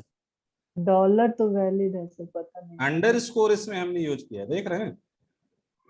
अंडरस्कोर का कर नहीं सकते सर, बाकी लैंग्वेज में सर वैलिड है अंडरस्कोर। वैलिड है? Yes sir. कैसे पता वैलिड है? इंटीजर में नंबर इसको नहीं लेता है इसमें। सर सेपरेट करने के लिए डालते हैं ना सर, 1 लाख अमाउंट है तो सेपरेट करके प्रिंट करने के लिए डालते हैं ना सर, तो उसी का लॉजिक इसमें यूज होता है सर। हाँ तो स्ट्रिंग बन जाता है सर। स्ट्रिंग बन जाता है ये? अच्छा, इसको प्रिंट कराएंगे तो क्या ऐसे दिखेगा? नहीं सर, इसका नहीं जो सर, वैल्यू होगा इसका ही वही वैल्यू वही होगा देगा। वो आ जाएगा यहाँ पे, वो जुट जाएगा जो भी हो इसका कैसे क्या होगा ये नहीं आएगा। अंडरस्कोर तो वेरिएबल्स नेम में हम जनरली यूज करते हैं, ये तो एक लिटरल है ना, लिटरल के बीच में आप ऐड कर रहे हैं। नहीं नहीं कर सकते। अच्छा चलिए, तो अगर ऐसे किया तो अब ये भी फिर वैलिड होगा? कि ऐसे करेंगे तो सर वही इसका जो आज की वैल्यू होगा वही आ जाएगा यहाँ पे। अंडरस्कोर सर रिमूव हो जाना चाहिए वो अंडरस्कोर। मतलब ये वैलिड है ऐसे? नहीं सर, नहीं पता सर। नहीं पता है। हाँ रन सर। करने के बाद में पता चलेगा। चलिए इसको कंपाइल करेंगे फिर पता है चलेगा। तो अभी फिलहाल अगर आप यहाँ देखेंगे तो ये इनवैलिड है। क्या है? इनवैलिड है। इनवैलिड है। इनवैलिड क्यों है उसके बाद पीछे में रीजन हो है जो अंडरस्कोर है। चालू नहीं हो सकता अंडरस्कोर। अंडरस्कोर लगाया तो ऐसा नहीं Yes, कर sir. सकते, इसको हटा दिया, फिर इसको चेक करते हैं। अब हमको लगता है हो जाएगा। ये है सर। इस केस में अब आप देखेंगे अभी भी ये वैलिड नहीं है, मींस ट्रेलिंग कैरेक्टर भी हमारा क्या नहीं हो सकता? अंडरस्कोर नहीं हो सकता। अंडरस्कोर नहीं हो सकता। अब ये valid नेक्स्ट है। पॉसिबिलिटी थी। और इसके बाद अब अगर आप इस कोड को कंपाइल करेंगे तो ये कंपाइल हो गया और आउटपुट भी आपको मिल रहा है, तो है वो नंबर ही। ठीक, तो इससे क्या समझ आया कि सर अगर आपका रीडेबिलिटी के लिए उसको नंबर यूज करते हैं। बहुत बहुत बड़ा है, लार्ज है, उसकी रीडेबिलिटी के लिए यहाँ पर आपको एक स्पेशल कैरेक्टर अलाउ किया है, और वो क्या है? अंडरस्कोर। अंडरस्कोर। इससे आप रीडेबल फॉर्म बना सकते हैं, बट ये वर्क आप कर सकते हैं जेडी के 7 और एबव वर्जन पर। मींस जेडी के 6 तक ऐसा सपोर्ट नहीं है। ठीक है। तो ऐसे कुछ वेरिएशंस हमने एक पीडीएफ जो शेयर किया उसको आप लोग देख लीजिएगा, मे भी देखा हो। ये क्लासेस सर इन उसी जावा, में देखे थे सर अंडरस्कोर, ये है लाख वाला कॉन्सेप्ट आता है इसमें, तो कर सकते क्लासेस हैं। इन जावा ये आप देख लीजिएगा पीडीएफ, और इसमें प्रिमिटिव टाइप का जो पार्ट है, ठीक है, अंडरस्कोर हट जाएगा, जीरो नहीं आएगा उसकी जगह। देखिए यहाँ पर हमने जो राइट किया था इसमें कितने जीरो हैं? 3 6 8, टोटल 9 कैरेक्टर। सिर्फ रीडेबिलिटी। आउटपुट अगर आप देखें तो कितने कैरेक्टर्स हैं? 3 6 9।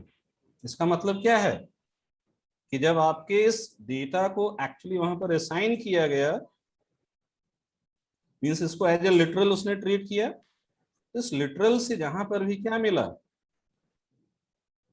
अंडरस्कोर, उसको रिमूव कर दिया। ठीक, और उससे फिर जो एक नंबर फॉर्म हुआ वही आपका असाइन है। बेनिफिट रीडेबिलिटी, बस एक बेनिफिट है केवल रीडेबिलिटी। जैसे हम ऐसे लिखें तो ये थोड़ा सा नॉन रीडेबल फॉर्म माना जाएगा ना। वैल्यू कितनी है, जैसे आप देखते होंगे कहीं पर भी मोबाइल नंबर वगैरह जब आप पास करते हैं तो उसको पार्ट्स में ब्रेक करके डिस्प्ले किया जाता है या इनपुट करने का ऑप्शन मिलता है ना। Yes sir. तो रीजन उसके पीछे क्या है, या आप कहीं पर अपना debit card credit card number अगर ऐड करते होंगे तो उसके लिए भी ऐसे ऑप्शंस मिलते हैं ना, उसको पार्ट में आप पास करते हैं। तो यहाँ पर बस आपके रीडेबिलिटी को थोड़ा सा बेटर करने के लिए एक ऑप्शन दिया है JDK 7 है, ताकि इसका और कोई मतलब नहीं।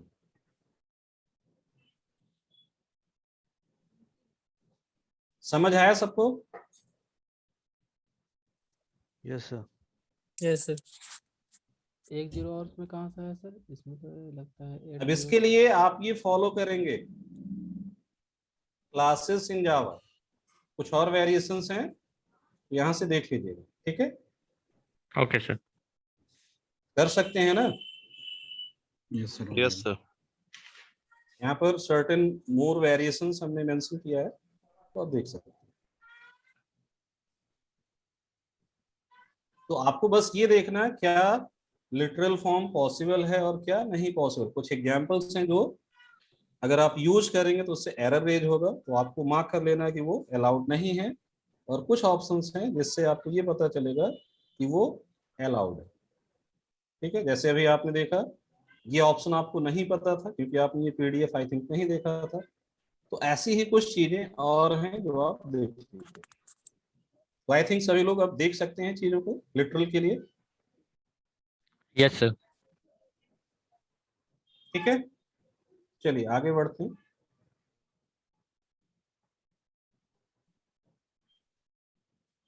इसकी दो पॉसिबल वैल्यू ऑलरेडी बता चुके हैं हम आपको बूलियन के लिए। अब यहाँ पर एक इंपॉर्टेंट वर्क है आइडेंटिफायर्स। तो आइडेंटिफायर से आई थिंक अभी तक आप सभी लोग फैमिलियर हो चुके हैं। Yes sir. कंफ्यूजन है आइडेंटिफायर्स में?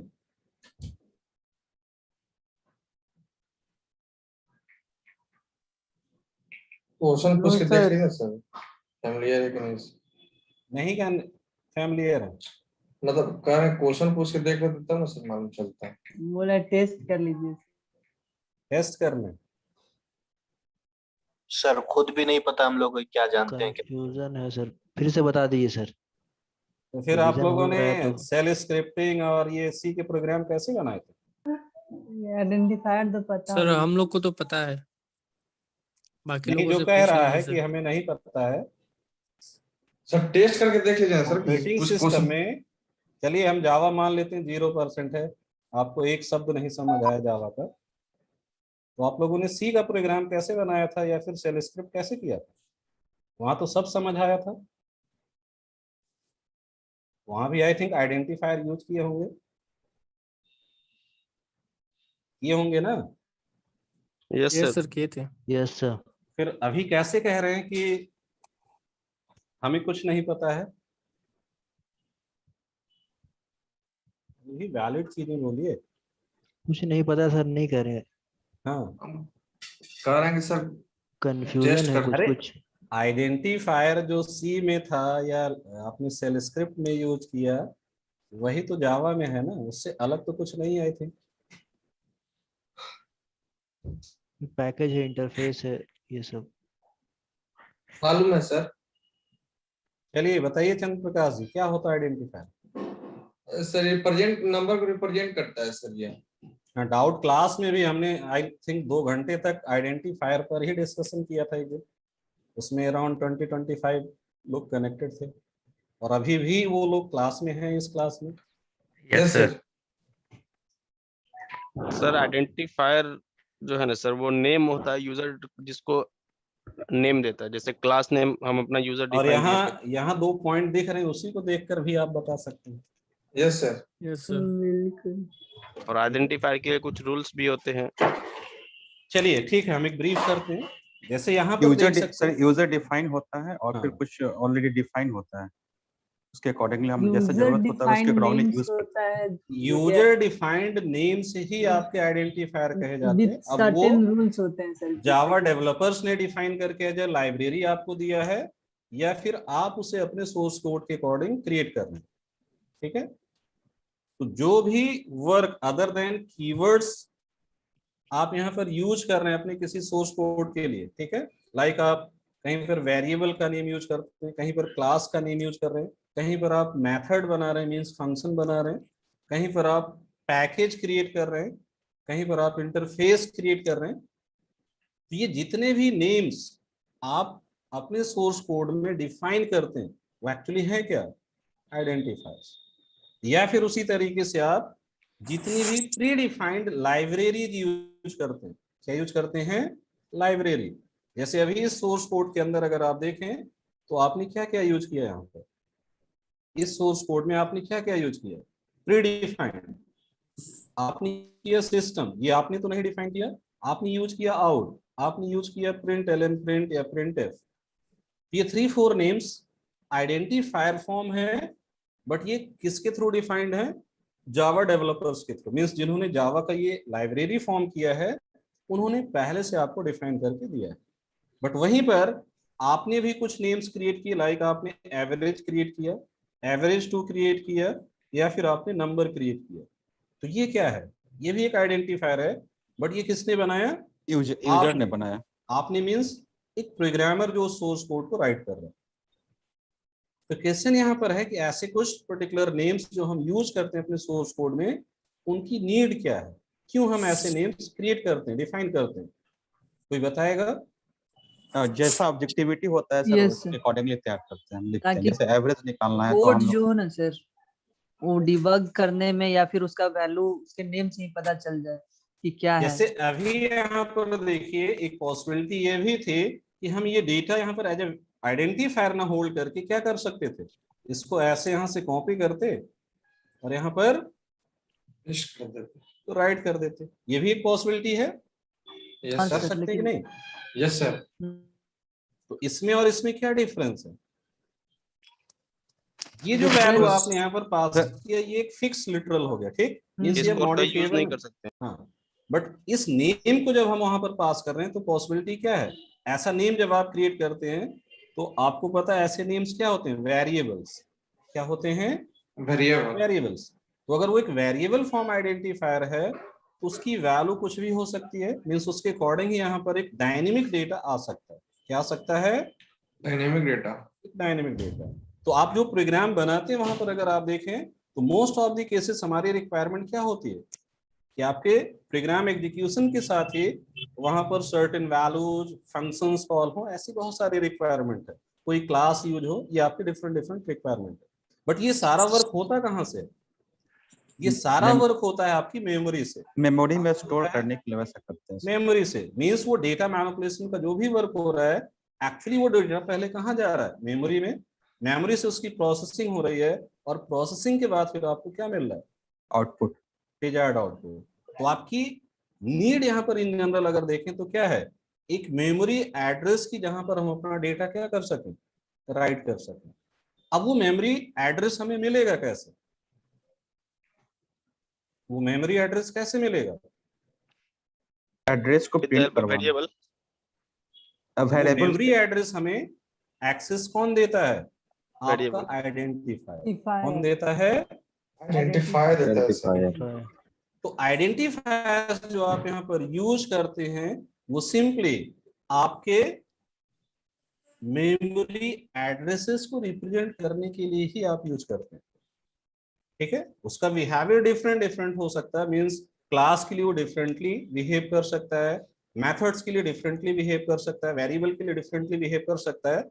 But as a whole in general अगर आप देखें तो हर आइडेंटिफायर का पर्पस क्या है, आपके एक्चुअल मेमोरी एड्रेस को एक लॉजिकल नेम देना, जिसे यूज करके आप उसके अकॉर्डिंग उस मेमोरी एड्रेस पर सर्टेन वर्क कर सकें या उसके अकॉर्डिंग अपने सोर्स कोड को राइट कर सकें। पॉइंट समझ आया?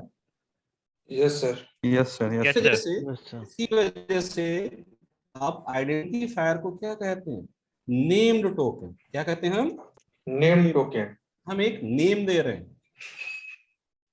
तो ऐसे जो भी नेम्स आप क्रिएट करते हैं उन्हें क्या कहा गया, टोकन्स। क्या कहते हैं हम, टोकन। टोकन्स। नेम टोकन क्यों कह रहे हैं, क्योंकि आप उसे मीनिंगफुल नेम दे रहे हैं अपनी रिक्वायरमेंट के अकॉर्डिंग। जैसे आपको सपोज एम्प्लॉय क्लास बनाना है तो आप उसे नेम एबीसी तो नहीं देते हैं ना। आपको No, sir. एम्प्लॉय से रिलेटेड कुछ वर्क करना है तो क्या आप उस एम्प्लॉय क्लास के लिए उसका नेम एबीसी देंगे? नो सर, आप उसे क्या देंगे नाम? एम्प्लॉय देंगे। एम्प्लॉय एबीसी भी चल सकता है, पर उससे प्रॉब्लम क्या है, आपको खुद ही हो सकता है कुछ दिन बाद पता ना रहे कि आपने एबीसी एम्प्लॉय के लिए यूज किया था कि स्टूडेंट के लिए यूज किया था। Yes sir. ठीक है, सपोज आप थाउजेंड्स ऑफ क्लासेस डिफाइन कर रहे हैं तो आपको खुद ही नहीं पता होगा कि वो पर्टिकुलर नेम आपने किस पर्पज के लिए यूज किया था। बट वहीं पर अगर उसका एक मीनिंगफुल नेम आपने दिया होगा, एम्प्लॉय के लिए एम्प्लॉय, स्टूडेंट के लिए स्टूडेंट, प्रोडक्ट के लिए प्रोडक्ट, तो उससे आपके लिए इजी क्या हो जाएगा, अगर आप उसे कहीं यूज कर रहे हैं तो आपके उस नेम से ही आप डिसाइड कर लेंगे कि हाँ ये एम्प्लॉय के लिए था, स्टूडेंट के लिए था, ये प्रोडक्ट के लिए था, ये ऑर्डर के लिए। समझ आया ये point? Yes sir. Sir identifier का भी कोई वैल्यू होता है क्या सर, ऐसा कुछ? आइडेंटिफायर का कोई वैल्यू भी होता है क्या सर, ऐसा कुछ? बिल्कुल वैल्यू होगा, वेरिएबल के पास वैल्यू होती है ना। Yes sir. हाँ, तो प्रोग्राम के अकॉर्डिंग अगर देखें तो वो क्या कर रहा है, आपको सर्टेन वैल्यूज का एक्सेस दे रहा है उस लॉजिकल नेम की हेल्प से। तो उसकी हेल्प से आप अपने रिस्पेक्टिव मेमोरी ब्लॉक से क्या कर रहे हैं, कम्युनिकेट कर रहे हैं। Yes sir. वहां पर डेटा राइट करना, रीड करना, मेन वर्क तो यही है आपका। Yes sir. तो उसको आप किसकी हेल्प से एकम्प्लिश कर रहे हैं, with the help of identifier. ठीक है। Yes sir. किसी क्लास नेम को रिप्रेजेंट करना, किसी मेथड को रिप्रेजेंट करना, इंटरफेस को रिप्रेजेंट करना है, तो हर किसी के लिए हम एक आइडेंटिफायर की हेल्प यहाँ पर लेते हैं।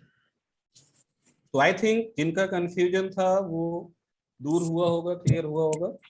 Yes sir, yes sir.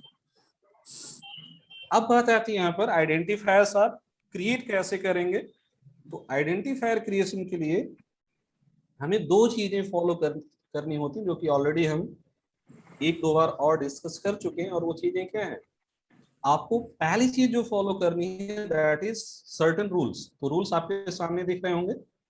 ये रूल्स मैक्सिमम लोगों को आई थिंक पता रहा होगा। एक्स्ट्रा पॉइंट यहाँ पर जो एक आपका है वो केवल क्या है, फर्स्ट स्टेटमेंट अगर आप देखें तो किसी भी आइडेंटिफायर नेम में जो अलाउड कैरेक्टर्स हैं अदर लैंग्वेजेस में, वो अगर आप देखें तो क्या क्या होते हैं, अल्फाबेट्स, डिजिट्स, अंडरस्कोर, यही अलाउ होता है। Yes but sir. In C language एक और कैरेक्टर आपका अलाउड है, और वो कैरेक्टर क्या है, डॉलर। इसको मार्क कर लीजिएगा। एक्स्ट्रा कैरेक्टर क्या अलाउड है यहाँ पर, डॉलर। तो डॉलर का यूज जनरली हम नहीं करते हैं एज अ प्रोग्रामर, बट इसका एक इम्प्लिसिट यूज जावा ने किया है जब आप इनर क्लासेस यूज करते हैं। कहां पर है इसका यूज, इनर क्लासेस का नाम को साथ में। हाँ, नेस्टेड क्लास जब आप फॉर्म करते हैं तो बाय डिफॉल्ट आउटर और इनर क्लास को वहां पर डिफरेंशिएट करने के लिए इन बिटवीन इन्होंने क्या किया, डॉलर सिंबल यूज किया। ठीक है, तो outer class name dollar, inner class name फिर वहां पर फॉर्म होता है।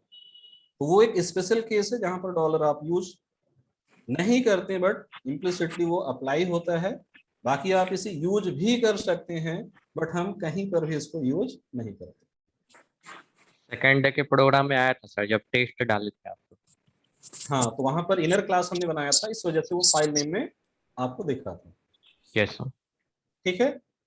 सेकंड रूल ऑलरेडी सभी को पता है, डिजिट से स्टार्ट नहीं होना चाहिए। Upper case lower case characters distinct होंगे यहाँ पर, क्योंकि जावा प्रोग्रामिंग लैंग्वेज आपकी केस सेंसिटिव है। क्या है, केस सेंसिटिव। तो अपर केस कैरेक्टर और लोअर केस कैरेक्टर यहाँ पर डिफरेंट ट्रीट होंगे। उसके अकॉर्डिंग दोनों का कॉम्बिनेशन आप यहाँ पर यूज कर सकते हैं। लेंथ के लिए यहाँ पर कोई रिस्ट्रिक्शन नहीं है, मीन्स आप अपनी चॉइस की लेंथ यूज कर सकते हैं, बट हमें किसी भी आइडेंटिफायर का नेम बहुत बड़ा नहीं यूज करना चाहिए। ठीक है, तो जितना हो सके आप उसके लिए एक मीनिंगफुल नेम यूज करें। मल्टी वर्ड्स हो सकते हैं, बट वो नेम बहुत बड़ा नहीं होना चाहिए, सो दैट अगर कोई इसको यूज करे या आप ही बार बार यूज करें तो आपके लिए वो प्रॉब्लमेटिक लगे। समझ आया ये point? Yes sir. Yes sir. तो ये आपका फर्स्ट वे हो गया कि आप जब एक आइडेंटिफायर क्रिएट करेंगे तो उसके लिए रूल्स क्या क्या फॉलो करेंगे। बट रूल्स के साथ जो सबसे इंपॉर्टेंट चीज यहाँ पर है वो होता है आपका नेमिंग कन्वेंशन। ठीक है, सेकंड पॉइंट जो हमें आइडेंटिफायर्स के लिए फॉलो करना है वो क्या है, नेमिंग कन्वेंशन। आई थिंक सभी लोग इससे फैमिलियर हैं, नेमिंग कन्वेंशन से फैमिलियर हैं या डिस्कस कर रहे हैं naming convention?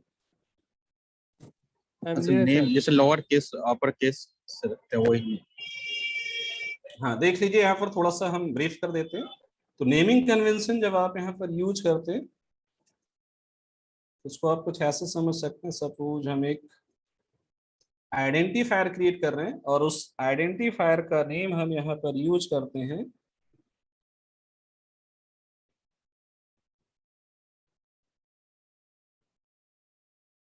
Employ first name. ठीक है, तो एज पर रूल्स ये पर्टिकुलर आइडेंटिफायर नेम वैलिड है? वैलिड है सर, पर कैमल केस में ज्यादा प्रेफर दिया जाता है जावा में। सेकंड, इसी पर्टिकुलर नेम को हम क्रिएट करते हैं कुछ ऐसे। नो ये भी वैलिड आइडेंटिफायर नेम है, वैलिड है। वैलिड है सर। इसी को हम क्रिएट करते हैं कुछ ऐसे, एम्प्लॉय फर्स्ट नेम। ये भी एक पॉसिबिलिटी है। Yes sir. और एक पॉसिबिलिटी और यहाँ पर है कुछ ऐसी। ठीक है, ये आपकी एक और पॉसिबिलिटी। तो यहाँ पर अगर आप देखें ये 4 की 4 डिफरेंट फॉर्म्स जो आपको देख रहे हैं ये वैलिड आइडेंटिफायर नेम है as per rule. As per rules valid है ना, इसमें Yes, हमने sir. यूज किया अल्फाबेट्स यूज किए, अपर केस लोअर केस, और एक केस में हमने अंडरस्कोर यूज कर दिया। तो as per rules all 4 names are valid identifier. ठीक है, तो अब यहाँ पर बात आती है कि आप जो प्रोग्रामिंग लैंग्वेज यूज कर रहे हैं वहां पर कौन सी नोटेशन या कन्वेंशन हमें फॉलो करना है। तो आप लोग बताइए इसमें से जावा के अंदर आप कौन सा कन्वेंशन फॉलो कर रहे हैं? Third one sir. Third one? Yes sir. अच्छा, थर्ड वन ही फॉलो कर रहे हैं। सर फोर्थ वन जो है वो फॉलो करते हैं सर। नहीं, फॉलो कौन सा कर रहे हैं हम ये पूछ रहे हैं। फॉलो क्या कर सकते हैं वो नहीं कह रहे। Fourth one sir. Fourth one class class के लिए क्लास के लिए फोर्थ वन क्लास के लिए सर आपको थर्ड जावा में एक क्लास डिफाइन करना है। ठीक है, और उस क्लास का नेम हमें रखना प्रोडक्ट ऑर्डर। कैपिटल रहेगा सर पहला, जितना सारा जो तो होता आप है। क्लास का नेम कैसे लिखेंगे? क्या आप ऐसे लिखेंगे पी कैपिटल प्रोडक्ट ऑर्डर, ऐसे लिखेंगे या ऐसे लिखेंगे? होगा सर, पी कैपिटल हो और ओ कैपिटल हो, ऐसे लिखेंगे। क्या फॉलो No, करेंगे? सेकंड वन लिख कुछ भी सकते हैं सर, लेकिन कन्वेंशन के अकॉर्डिंग दूसरा वाला पहला होगा सर। हम ये थोड़ी पूछ रहे हैं कि लिख क्या सकते हैं, हम क्या पूछ रहे हैं जावा में क्या फॉलो करेंगे, हम ये पूछ रहे हैं। सेकंड वाला के हिसाब से सर ये पास्कल फॉलो नोटेशन यूज करेंगे, करेंगे सर। ये फॉलो करेंगे। और सपोज हमें एक मेथड यहाँ पर राइट करना जिसका नेम होगा प्लेस ऑर्डर, स्मॉल होगा सर तो पहला। कैसे लिखेंगे उसको? ऐसे लिखेंगे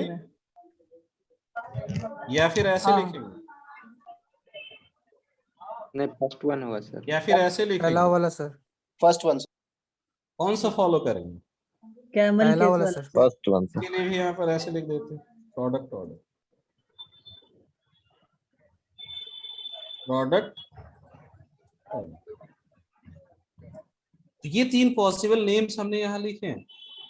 बट अगर आप देखें तो जावा के अकॉर्डिंग क्लास नेम के लिए आप क्या फॉलो करेंगे? ये notation, yes sir. In Java for class name के लिए क्लास इंटरफेस, या फिर एक और पॉसिबिलिटी इनम अगर आप क्रिएट करते हैं। ठीक है, जावा में अगर आप क्लास डिफाइन करते हैं, इंटरफेस क्रिएट करते हैं, इनुमरेशन डिफाइन करते हैं, तो आप उसके लिए ये नोटेशन फॉलो करते हैं। बट अगर आप मेथड्स बनाते हैं तब small capital first one sir. या वेरिएबल्स आप बनाते हैं, आइडेंटिफायर्स आप क्रिएट करते हैं लाइक लोकल वेरिएबल या क्लास वेरिएबल, तब कौन सा फॉलो करते हैं? वही सर, कैमल प्लेस ऑर्डर वाला। तो उस केस में हम ये फॉलो करते हैं, फॉर क्या मेंशन कर सकते हैं, वेरिएबल्स या फिर मेथड्स। यही करते हैं ना। तो ये जो फॉर्म है ये कहाँ फॉलो होता है, फिर ये कहाँ फॉलो करते हैं? सी में सर। ये आप कहाँ फॉलो करते हैं? सी में, सी प्लस प्लस, C++ या फिर PHP अगर आप में से किसी ने पढ़ा होगा, पाइथन किसी ने अगर पढ़ा होगा, वहाँ पर। ठीक है, ये नोटेशन जो आपका है ये जावा में स्पेशली या जावा स्क्रिप्ट के जितने भी लाइब्रेरीज है वहां पर मिलेगा। ये जो फॉर्म है ये जावा के साथ साथ कंप्लीट डॉटनेट में यही नोटेशन चलता है, कंप्लीट डॉटनेट में यही नोटेशन चलता है। तो इनको एक स्पेसिफिक नेम दिया गया। ये जो नोटेशन है, ये पर्टिकुलर नोटेशन दोनों अगर देखें तो सेम है, डिफरेंस केवल क्या है, अंडरस्कोर से आपने वर्ड सेपरेट कर दिया। जिसको हमने बताया भी था, ये नोटेशन आपको क्या कहा जाता है, हंगेरियन फॉर्म। हंगेरियन फॉर्म हम क्या कहते हैं, हंगेरियन फॉर्म। और ये जो नोटेशन आपका है इसको कहा जाता है कैमल केस। इसको क्या कहते हैं, कैमल केस। और ये जो है इसको पैस्कल या कुछ जगह इसे भी कैमल ही कहते हैं, बट एक्चुअली ये है पैस्कल। डाउट क्लास में बताए थे सर। हाँ जी, बताया तो था। जो लोग नहीं थे उनके लिए था स्पेशली, तो आई थिंक मेंशन कर लिया होगा। तो जावा प्रोग्रामिंग के अंदर आपको ध्यान क्या रखना, एक और पॉइंट, हाँ एक पॉइंट यहाँ पर आपको मेंशन करना है, और वो है ये नोटेशन जावा में फॉलो होता है, बट किसके लिए, फॉर पैकेज एंड पैकेजेस। ठीक है, होता है कि नहीं? यस होता है sir. Yes sir. Keywords lower case में हम राइट करते हैं, और हाँ जो भी अनम्यूटेड है म्यूट कर लीजिए अपना ऑडियो। मोनू, तो आपका ये जो नोटेशन है इसको मार्क कर लीजिएगा, जावा में इन जावा और कीवर्ड्स एंड पैकेजेज नेम हम यूज करते हैं। ये जो नोटेशन है जो कि आपका पैस्कल फॉर्म, ये आप यूज करते हैं कहां पर, अपने क्लासेस नेम, इंटरफेसेस नेम या फिर इनुमरेशंस अगर आप क्रिएट करते हैं।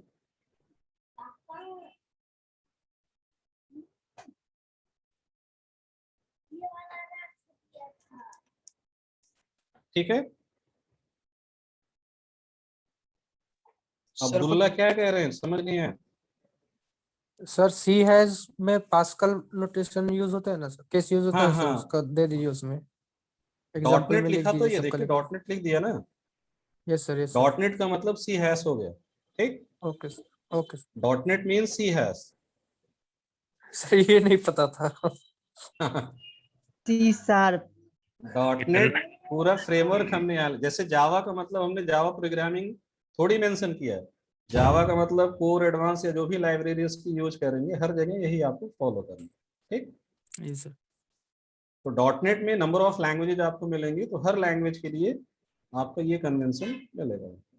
हाँ, विजुअल बेसिक एक केस वहां पर है जो कि आपका केस इनसेंसिटिव होता है, तो वहां पर कैसे भी आप आइडेंटिफायर नेम क्रिएट कर सकते हैं, बट एक्चुअल नोटेशन वहां पर भी यही फॉलो किया गया पैस्कल। ठीक है, सर कोई आई रीजन, थिंक, हाँ बताइए सर कोई रीजन है क्या? किसके पीछे? मतलब जब ये क्या रूल्स फॉलो कर भी रहा है फिर भी चलिए, इसका एक बहुत अच्छा क्वेश्चन किया आबिद आपने। आप ये बताइए, आप लोग यहाँ जो अभी लॉग्ड इन है, पार्टिसिपेंट लिस्ट दिख रही होगी सभी को? Yes sir. Yes sir. Participant list के लिए हमने आपसे क्यों कहा कि आप लोग अपना नाम एक पैटर्न के अकॉर्डिंग राइट करें? रीडेबिलिटी के लिए सर।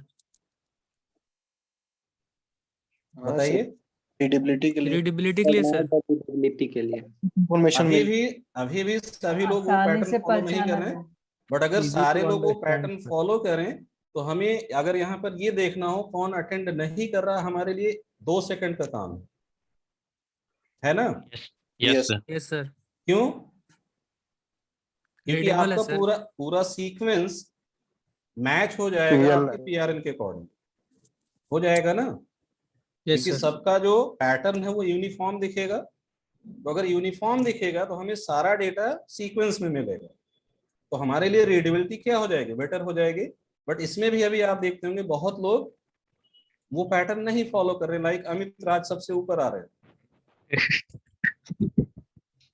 हैं ना? वो इन्होंने वो पैटर्न नहीं फॉलो किया। तो अगर हम अगर सीक्वेंस देखेंगे पीआरएन का, तो फिर हमें वो डेटा नहीं मिलेगा, तो हमें फिर पूरी लिस्ट देखनी पड़ेगी, देखना पड़ेगा ना? यस सर, आज अमित कर लेगा सर। Yes sir. सर और स्क्रॉल कीजिए ना, बहुत लोग हैं। हम भी है वैसे मुकेश को। तो काफी लोग वो पैटर्न नहीं फॉलो करने। तो पैटर्न फॉलो करने का एडवांटेज यही है कि आपकी रीडेबिलिटी बढ़ेगी, आपका जो सोर्स कोड है यूनिफॉर्म दिखेगा। अब सपोज आप जावा का कोड लिखते हैं, आइडेंटिफायर नेम के लिए सपोज उन्होंने कोई रिस्ट्रिक्शन नहीं दिया, आप कोई भी पैटर्न फॉलो कर सकते हैं, आप फ्री हैं। जैसे अभी कुछ लोग कह भी रहे थे कि क्या हमें ये फॉलो करना चाहिए, तो उसका आंसर क्या है कि कंपल्सन नहीं है। बट उससे प्रॉब्लम क्या है? उससे प्रॉब्लम ये है कि सपोज आपने अपने मेथड नेम या क्लास नेम लोअर केस में लिख लिया, और जावा की लाइब्रेरी कैसी है? कैमल या पैस्कल नोटेशन के अकॉर्डिंग। तो आप दोनों लाइब्रेरीज को यूज करने में कंफ्यूज होंगे कि नहीं? हाँ सर। आपको अपने नेम्स के लिए ध्यान रखना पड़ेगा आपने कैसे डिफाइन किया है, और जावा की लाइब्रेरी के नेम तो आप चेंज नहीं कर सकते, वो तो जैसे डिफाइन है उसी तरीके से आपको यूज करना है। तो यहाँ पर अब इम्पोर्टेंट हमारे लिए क्या है जब प्रोग्राम है कि हमारा भी कोड एग्जैक्टली उसी पैटर्न या नोटेशन को फॉलो करना चाहिए जैसे जावा लाइब्रेरी को क्या किया गया, डेवलप किया गया। तो इसी वजह से तो आपको ये बताया जाता है कि भाई पैकेज नेम अगर आप क्रिएट कर रहे हैं तो उसको लोअर केस में लिखिए, क्लास नेम अगर आप बना रहे हैं तो आप हर वर्ड फर्स्ट लेटर कैपिटल लिखिए, मेथड बना रहे हैं तो फर्स्ट वर्ड लोअर केस में हो, बाकी वर्ड्स फर्स्ट लेटर कैपिटल में हो। यही है ना? Yes sir. उसके पीछे एक रीजन है। रीजन क्या है? यूनिफॉर्मिटी। कहां पर? आपके सोर्स कोड प्लस जो लाइब्रेरी आप उसके साथ मर्ज कर रहे हैं, दोनों चीजें एक तरीके से दिखेंगी ना। यस सर, यस सर, समझ गए सर। पर्पस क्लियर हुआ सभी को? तो एग्जाम्पल ये पार्टिसिपेंट लिस्ट सबसे अच्छा आपके लिए था। इससे अगर आप रिलेट कर रहे हैं तो आई थिंक समझ आ जाएगा। ठीक है? एक बात से सर दो निशाना हो जाएगा। हाँ हाँ, जो लोग नहीं चेंज करते हैं शायद वो चेंज कर लें।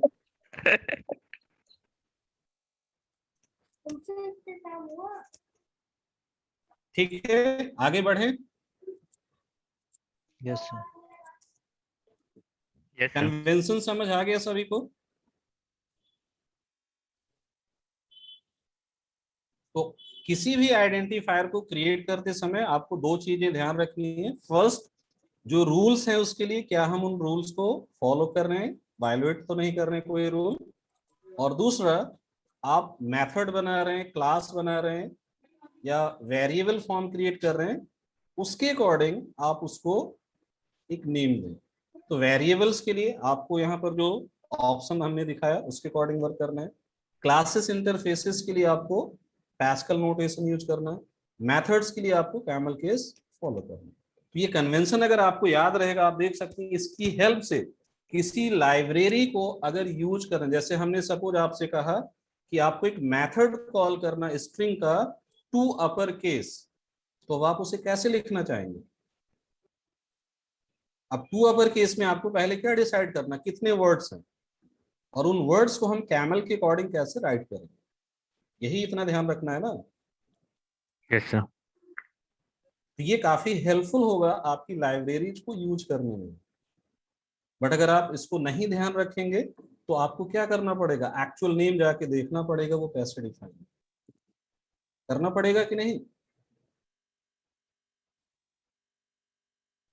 तो लाइब्रेरीज ना यूज कर पाने या फिर सिमेंटिक एरर्स होने के पीछे ये भी एक रीजन आपका हो सकता है।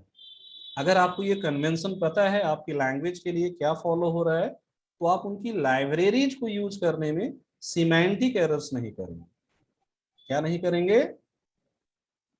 Semantic errors. Semantic error. तो सिमेंटिक एरर्स रिजॉल्व करने में ये ऑप्शन आपके लिए काफी हेल्पफुल हो सकता है।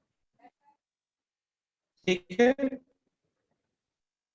तो आई थिंक आइडेंटिफायर क्रिएशन और उसके कन्वेंशन के बारे में अब कोई क्वेरी नहीं होनी चाहिए आप लोगों की, या है भी? अगर किसी की क्वेरी है तो पुट कर सकते हैं, फिर आगे बढ़ो।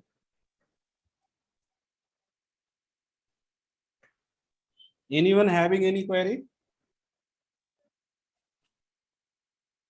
नहीं? No sir. चलिए ठीक है।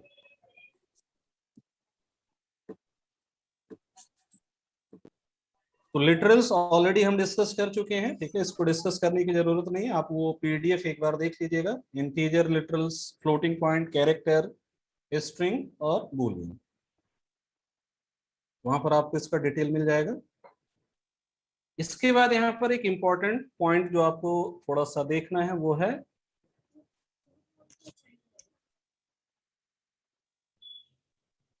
वो है आपका स्किप सीक्वेंसेस। ठीक है, तो स्किप सीक्वेंसेस अगर आप यहाँ पर देखें तो इसमें से आपने कितने स्किप सीक्वेंसेस यूज किए हैं?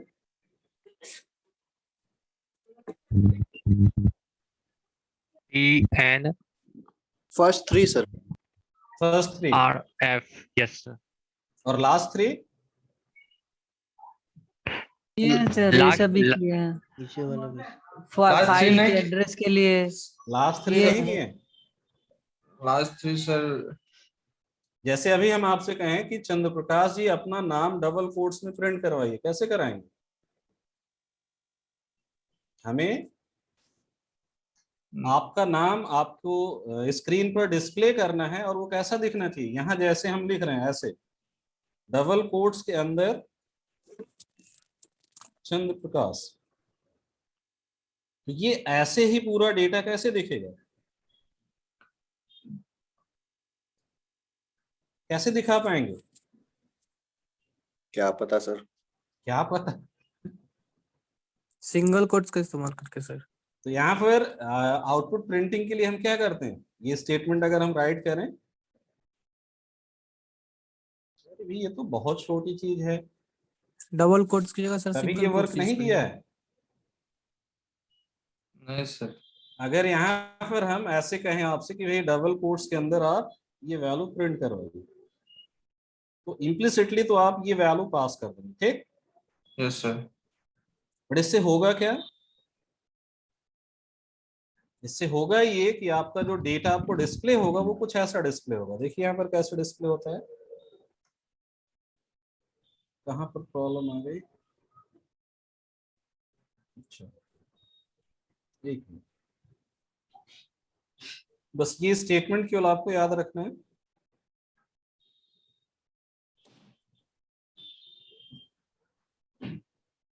लास्ट स्टेटमेंट जो हमने ऐड किया है, बस इसमें अभी चेंजेस करेंगे, इसको मार्क करेंगे,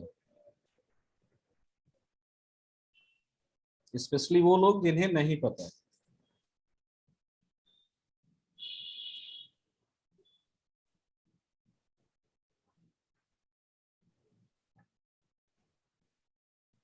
तो यहाँ पर लास्ट का जो आउटपुट है बस उसे आप देखिए, लास्ट में क्या आया, चंद्र प्रकाश एज इट इज नहीं आया। ठीक, हमें कैसे चाहिए था ये डेटा, डबल इन्वर्टेड कोट्स के अंदर रिक्वायर्ड था। यस ये पॉसिबल कैसे होगा? अब आप कह सकते हैं कि भाई हम एक बार और यहाँ डबल कोट्स लगा दें, ऐसे पहला ट्राई आप यही करेंगे? यस करेंगे ना? क्या पता 2 बार ऐसे कर दें तो हो सकता आ जाए ये। सर ऐसा ही करेंगे। कितने लोगों के माइंड में ये था कि ऐसे कर देंगे तो हो जाएगा? मेरे अभी सर आया था, अभी आया था। तो ऐसा करने से देखिए होता क्या है। तो ऐसा अगर आप करेंगे तो इनवैलिड है। क्या है? इनवैलिड है। इनवैलिड है, ऐसा आप नहीं कर सकते। ठीक, तो इससे क्या समझ आया कि आपके डबल कोट्स के अंदर ये further double quotes by default allowed नहीं है। मींस इसे हम इंक्लूड नहीं कर सकते। अब अगर हमें इसको इंक्लूड करना है तो उसके लिए एक स्पेशल कैरेक्टर आपको दिया गया, और वो क्या है? बैकस्लैश, जिसे हम क्या कहते हैं? Skip sequence character. क्या कहते हैं? Skip sequence character. Skip sequence. तो इसके साथ हमें कई सारे फर्दर कैरेक्टर्स यूज करने होते हैं जिसके अकॉर्डिंग उसकी रिक्वायरमेंट होती है।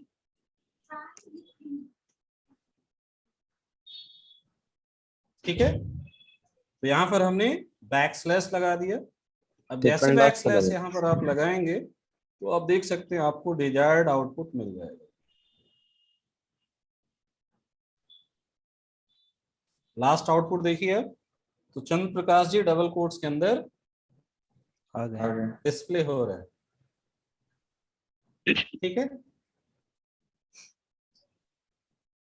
आगे आउटपुट जो रिक्वायर्ड था। Yes sir. जिसे नहीं पता था वो लोग मार्क कर लें।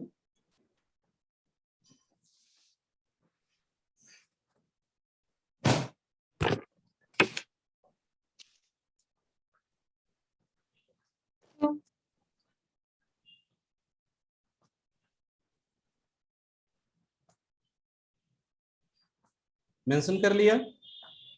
Yes sir. Yes sir. तो इसी तरीके से लास्ट 2 जो ऑप्शंस और थे उनको भी आप चेक कर सकते हैं। ठीक है, स्लैश के अंदर, सॉरी हमें सपोज स्ट्रिंग में स्लैश लाना है तो वो भी उसी तरीके से आप कर सकते हैं। सिंगल कोट्स के लिए भी आप उसको यूज कर सकते हैं। और इनिशियल 3 ऑप्शंस आई थिंक सभी को पता होगा। इनिशियल 3 ऑप्शंस में कोई कंफ्यूजन किसी को? नहीं सर। No sir. नहीं सर। बैकस्लैश बी क्या करता है चंद्र प्रकाश? क्या सर? बैकस्लैश बी क्या करता है? सर पीछे करेगा सर। पीछे करेगा सर जैसे नया स्लैश एन न्यू लाइन किया सर, आइए हाँ। Sir slash T new tab करेगा सर। हाँ। और तो वही स्लैश बी बैक स्पेस होगा सर, मतलब डिलीट हो जाएगा। हाँ, सिंपल सिंगल कैरेक्टर जो आपके कीबोर्ड पर बैक स्पेस की का रोल होता है ना। Yes sir. वो क्या करता है? करंट कर्सर पोजीशन से सिंगल कैरेक्टर आपको पीछे कर देता है। Yes sir. तो उसी तरीके से अगर आप कंसोल पर कुछ राइट कर रहे हैं और आपको 1 कैरेक्टर बैक जाकर फर्दर उस पर राइटिंग करना है तो आप क्या कर सकते हैं? स्लैश भी कर सकते हैं, बैकस्लैश भी यूज कर सकते हैं। जैसे इसका एग्जांपल अगर आप देखें, एक छोटा सा एग्जांपल आपको दिखा इसका रियल लाइफ में क्या मतलब यूज है? बहुत काफी यूज है इसका। सपोज आप कोई रन टाइम डेटा राइट कर रहे हैं, ठीक? Yes sir. और रन टाइम डेटा एक लूप के थ्रू राइट हो रहा है, बट हमें जब राइटिंग हम कर रहे हैं तो सर्टेन सिचुएशंस में क्या करना है? एक कैरेक्टर पीछे आकर हमें कैरेक्टर को ओवरराइड करना है। जैसे सपोज आपसे हम एक टास्क कहें करने के लिए, और वो टास्क ये है आपको एक स्ट्रिंग का data character bye character read करना है। ठीक है, स्ट्रिंग का data character bye character read करना है। ये पॉइंट समझ आया? हाँ, तो उसका लास्ट वाला कैरेक्टर को हटाना। नहीं, कैरेक्टर बाय कैरेक्टर रीड करना। क्वेश्चन ये है कि अगर हमें कैरेक्टर लोअर केस में मिले तो उसको उसी प्लेस पर ओवरराइड करके अपर केस करना।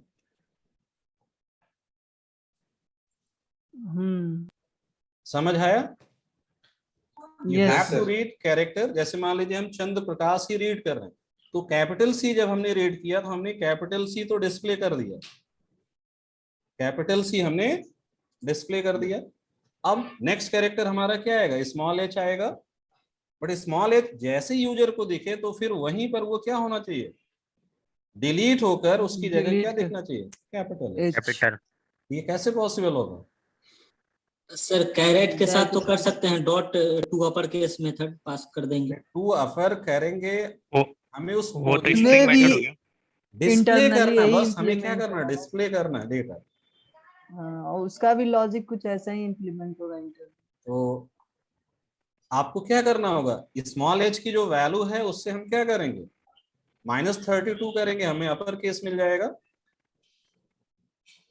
डिफरेंस कितने का होता है, अगर आप देखें तो यहाँ पर आपका कैपिटल ए होता है 65 और स्मॉल ए होता है 41 97। 97 डिफरेंस कितने का है, 32 का।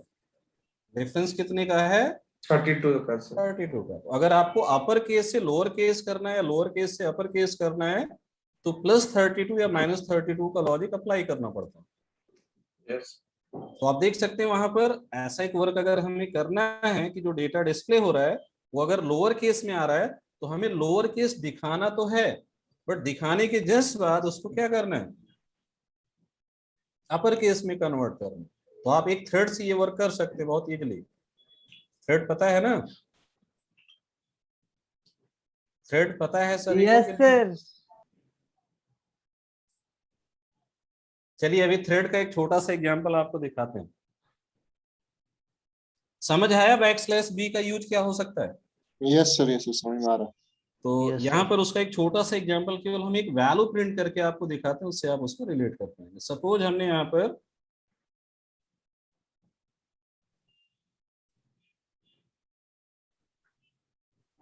ऐसा कुछ लिख दिया, हमने यहाँ पर सपोज लिखा 122\b और फिर हमने लिखा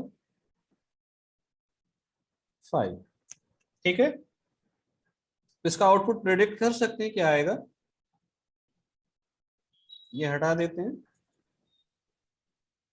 हमने ऐसे लिखा,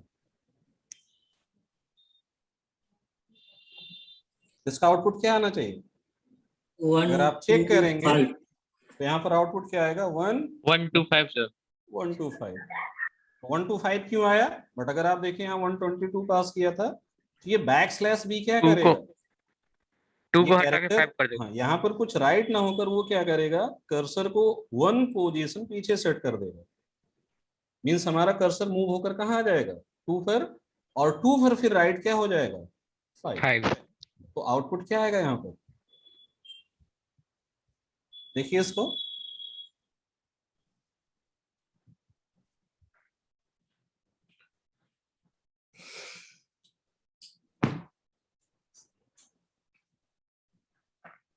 ये सारी चीजें जब आप अप्लाई करेंगे तभी समझ पाएंगे। 125 मिला? Yes sir. तो 125 क्यों मिला, क्योंकि \b से आप 1 कैरेक्टर पीछे आ गए और वहां पर फिर आपका नेक्स्ट कैरेक्टर क्या हुआ, राइट हुआ।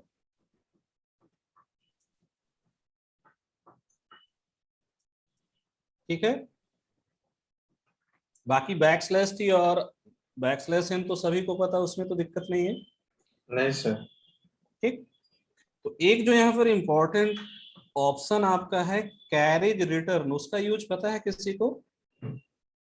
इंटर के नेक्स्ट लाइन में जाने। कैरेज रिटर्न फॉर्म फीड यहाँ पर आप नहीं यूज करते, जनरली उसका यूज होता है जब हमें पेज बाई पेज कुछ डेटा रीड करना, लाइक प्रिंटर वगैरह के लिए आप उसको यूज करते हैं। ठीक है, तो करंट पेज से नेक्स्ट पेज जाकर उसके अकॉर्डिंग कुछ वर्क करना, ऐसी कोई रिक्वायरमेंट है तो वहां पर आप उसको यूज कर सकते हैं। बट कैरेज रिटर्न आपके लिए एक इंपॉर्टेंट ऑप्शन है। कैरेज रिटर्न के बारे में किसी को कुछ पता है? \r yes sir. कैसे वर्क करता है सर? वो तो शायद मूव कराता है ना, स्टार्टिंग पे न्यू लाइन करने के बाद स्टार्टिंग में इंडेक्स में लाइन के स्टार्ट पे भेज देता है वो। R for recursion होता है। कैरेज रिटर्न एक हम कोड यहाँ लिख रहे हैं इसी मेन मेथड के अंदर, आप बताइए इसका आउटपुट क्या आएगा। For int i = 0, i <= or = 100, i++। Loop इतना तो सभी को पता होगा। Yes sir. और यहाँ पर हम प्रिंट स्टेटमेंट यूज कर रहे हैं। और या फिर हम सिंपली एक मैसेज डिस्प्ले करना है, करंट प्रोग्रेस, और फिर हम यहाँ पर वैल्यू ऑफ आई और परसेंट प्रिंट कर रहे हैं। ठीक है, ये वर्क कर रहे हैं। और इस वर्क को करने के बाद सिंपली हम एक और छोटा सा टास्क कर रहे हैं, यहाँ पर थ्रेड का स्लीप मेथड कॉल कर लेंगे। तो स्लीप तो पता है ना क्या करता है, और यहाँ पर 100 मिली सेकेंड्स का डिले दे देते हैं। इतना कोड आई थिंक किसी को दिक्कत नहीं होना चाहिए इस कोड में।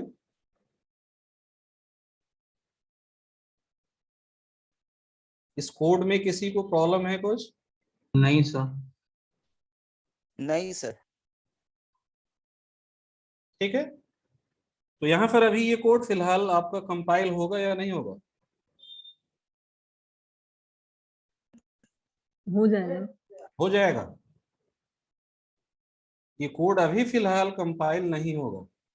क्यों नहीं होगा? एक प्रॉब्लम यहाँ पर आएगी, और वो प्रॉब्लम क्या है?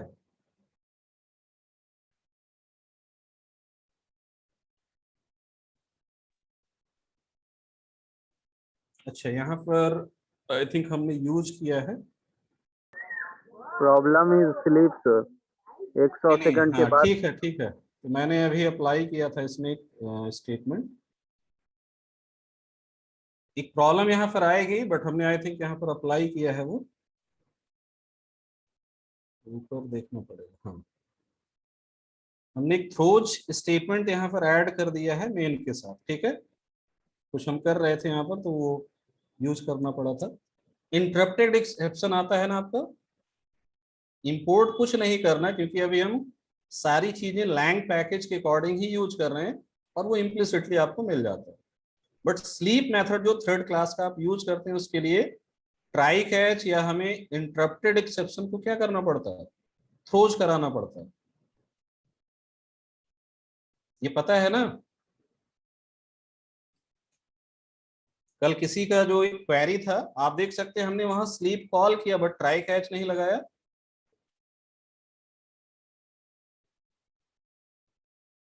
अगर इसको यहां से हटा देते हैं तो प्रॉब्लम क्या होगी?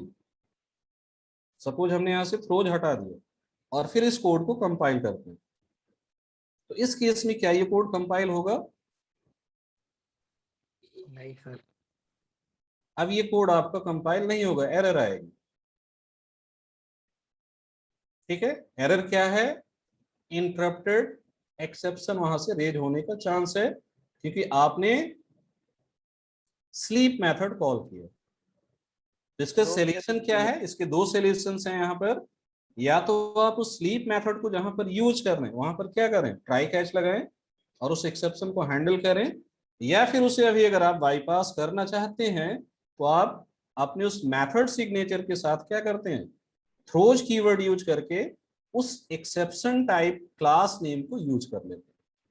वो वर्क हमने ऑलरेडी यहाँ पर कर रखा था, इस वजह से प्रीवियस केस में ये कोड क्या हुआ था? कंपाइल हो गया था। हाँ, वेटिंग टाइम में हो सकता है वहां पर रन टाइम एरर्स आने के चांसेस हैं, तो इस वजह से पहले से ही जावा ने आपको क्या किया? रिस्ट्रिक्ट किया है कि आप ट्राई कैच लगाएं ही उसके लिए।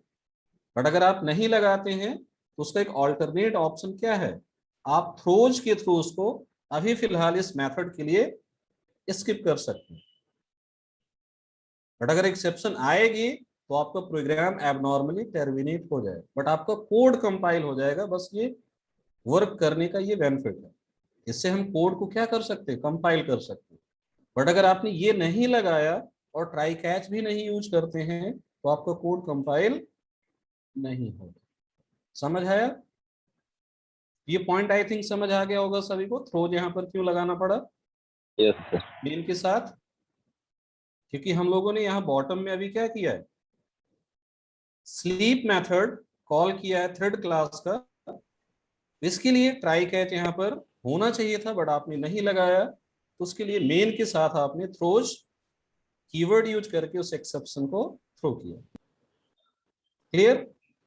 तो अब यहां से अगर आपने इसको अप्लाई कर दिया, फिर आप इस कोड को कंपाइल करेंगे तो अब आपका ये कोड कंपाइल हो जाएगा।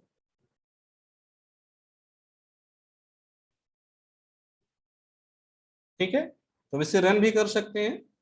जब इसे हम रन करेंगे तो आप देख सकते हैं ये जो परसेंटेज हमारा आ रहा है प्रोग्रेस, ये हर बार न्यू लाइन पर आ रहा है ना। Yes sir.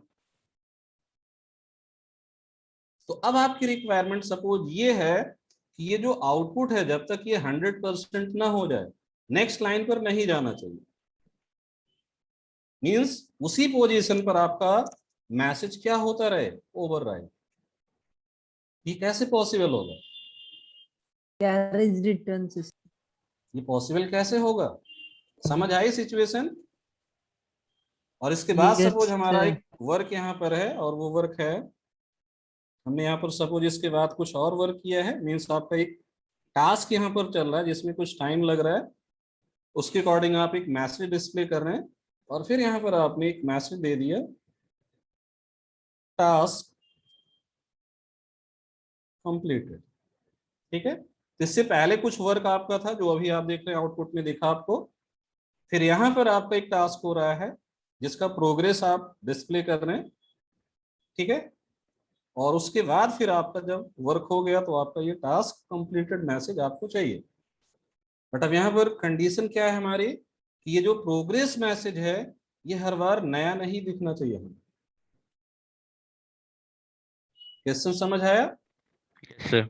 इसका मतलब क्या है कि जब ये पूरा आउटपुट राइट हो जाए तो हमारा नेक्स्ट आउटपुट इस प्रिंट स्टेटमेंट के थ्रू फिर से क्या होना चाहिए, उसी ओवरलैप होना पर्टिकुलर चाहिए। पोजीशन से स्टार्ट होना चाहिए जहां से वो स्टार्ट हुआ। तो इसके लिए हमें क्या करना है, सिंपली इस प्रिंट स्टेटमेंट के बिगिनिंग में क्या ऐड कर देना है, कैरेज रिटर्न। क्या ऐड कर देना है, कैरेज रिटर्न। ये कैरेज रिटर्न हो गया। जैसे इसको ऐड करेंगे आप देखिए इसका बेनिफिट क्या मिलेगा।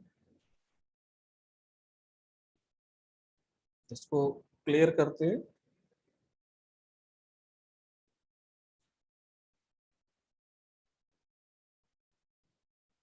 ट्वेंटी 25% लोग गायब हो चुके हैं।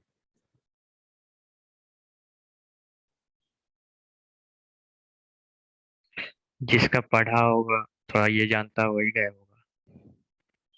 अभी भी आउटपुट वैसे ही आया, इसका मतलब सेव नहीं किया हमने क्या को, कैरेज रिटर्न अप्लाई हो गया,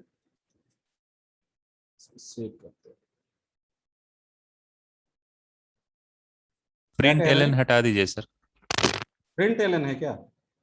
यस अच्छा सर। अच्छा, हाँ उसकी वजह से दिक्कत आ रहा है। एक प्रिंट एलन, हाँ प्रिंट यूज करना पड़ेगा। ठीक है, इसका बेनिफिट बस आपको इससे समझ आ जाना चाहिए इस आउटपुट से।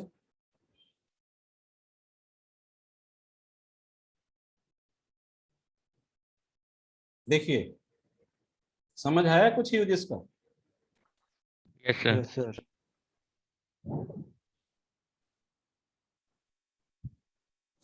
ठीक, सर इसका बहुत फायदा है सर, डाउनलोडिंग हम लोग का फास्ट होता नहीं है, इसको ही लगा देंगे। समझ आया यूज इसका कुछ? तो बहुत सारे केसेस में कंसोल बेस्ड वर्क जब आप कर रहे हैं तो पॉसिबिलिटी ऐसी है कि हमें क्या करना, सर्टेन आउटपुट राइट करके अपना कर्सर फिर से उसी लाइन के बिगनिंग में सेट करना है और वहीं से अपने आउटपुट को क्या करना है, ओवरराइट करना है। तो ऐसे वर्क के लिए आप ये कैरेज रिटर्न यूज कर सकते हैं। ठीक है, तो करना कुछ नहीं था, बस थोड़ा सा लॉजिक था आपका। स्लीप से आपको वो दिख रहा है। ठीक है, आप और अच्छे से उसको देखना चाहते हैं तो ये वैल्यू 200 कर दीजिए, और फास्ट देखना चाहते हैं तो इसको कम कर सकते हैं। ठीक है, तो आई थिंक पर्पज क्लियर हुआ होगा सभी को। कैरेज रिटर्न जनरली आप यूज नहीं करते हैं, बट अगर ऐसा कोई केस है कहीं पर जहां पर हमें एक स्पेसिफिक प्लेस पर ही सर्टेन आउटपुट क्या करना है, डिस्प्ले करना है, उसके लिए आप इसको यूज कर सकते हैं। ठीक है, स्लीप के अंदर जो वैल्यू देते हैं 200, हाँ ये डिले होता है, ये डिले होता है। अच्छा वो डिले होता है ना सर।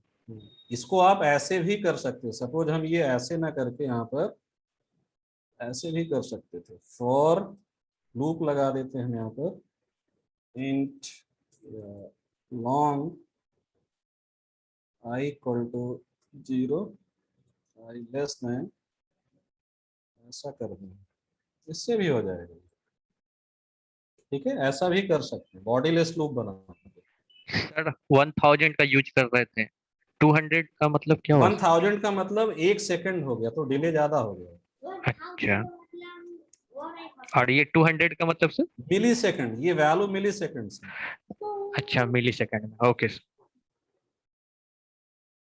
ठीक है, ये वैल्यू जितना ज्यादा आप करेंगे डिले उतना ज्यादा होगा, उतना ज्यादा हो।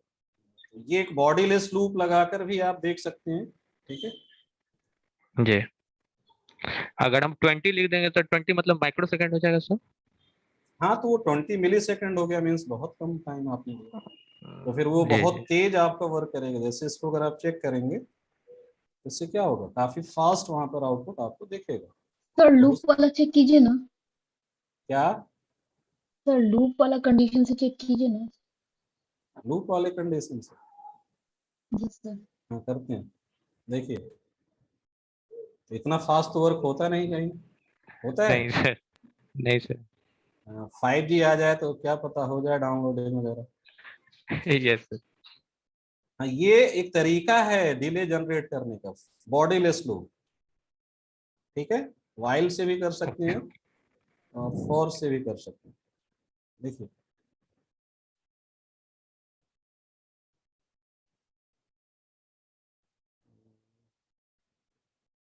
अच्छा, वेरिएबल सेम हो गया क्या? तो ये करते हैं। सर स्लिप मेथड का इम्प्लीमेंटेशन भी कुछ इसी टाइप का होगा बैकएंड में? बिल्कुल ऐसे ही कुछ किया है, और क्या क्या उन्होंने कुछ ऐसा ला के रख दिया वहां क्या? बट सर वो ऑलरेडी बाइट कोड में कन्वर्टेड होगा, इसलिए वो मेथड आप यूज जो कर। यहाँ वैल्यू देते हैं, ठीक, उस वैल्यू का एक कैलकुलेटेड ऐसा कुछ इंटरवल जनरेट कर दिया होगा, और उसके अकॉर्डिंग फिर वो, अब उनको उनको एक्चुअली पता होगा कि आपका सर एक चीज पूछना था सर, सीपीयू का जो मतलब जो आपका टारगेट प्लेटफॉर्म है, वो इंस्ट्रक्शन एग्जीक्यूट करने में कितना टाइम लेता है, ठीक, उसके अकॉर्डिंग वो डिले बिहेवियर आपको दिया है। सर एक चीज पूछना था सर। हाँ सर जितने भी लाइब्रेरीज होते हैं या जो प्री डिफाइंड मेथड होते हैं, ऑलरेडी मशीन कोड में वो कन्वर्टेड होते हैं? नहीं, जावा का केस में वो बाइट कोड कन्वर्टेड है, मशीन कोड अच्छा, नहीं। Byte code, okay. Machine code अगर हो जाएगा फिर तो वो प्लेटफॉर्म स्पेसिफिक हो जाएगा ना। Yes sir, yes sir. ठीक है, तो बाइट कोड में वो है, ना कि मशीन कोड। जैसे उस दिन अगर आपको याद हो, जब हमने कंपाइलेशन किया था तो हमने जावा सी पर वर्बोज लगाया था ना। Yes sir. उसने क्या किया था, कितनी क्लास फाइल लोड हो रही है वो दिखाया था ना।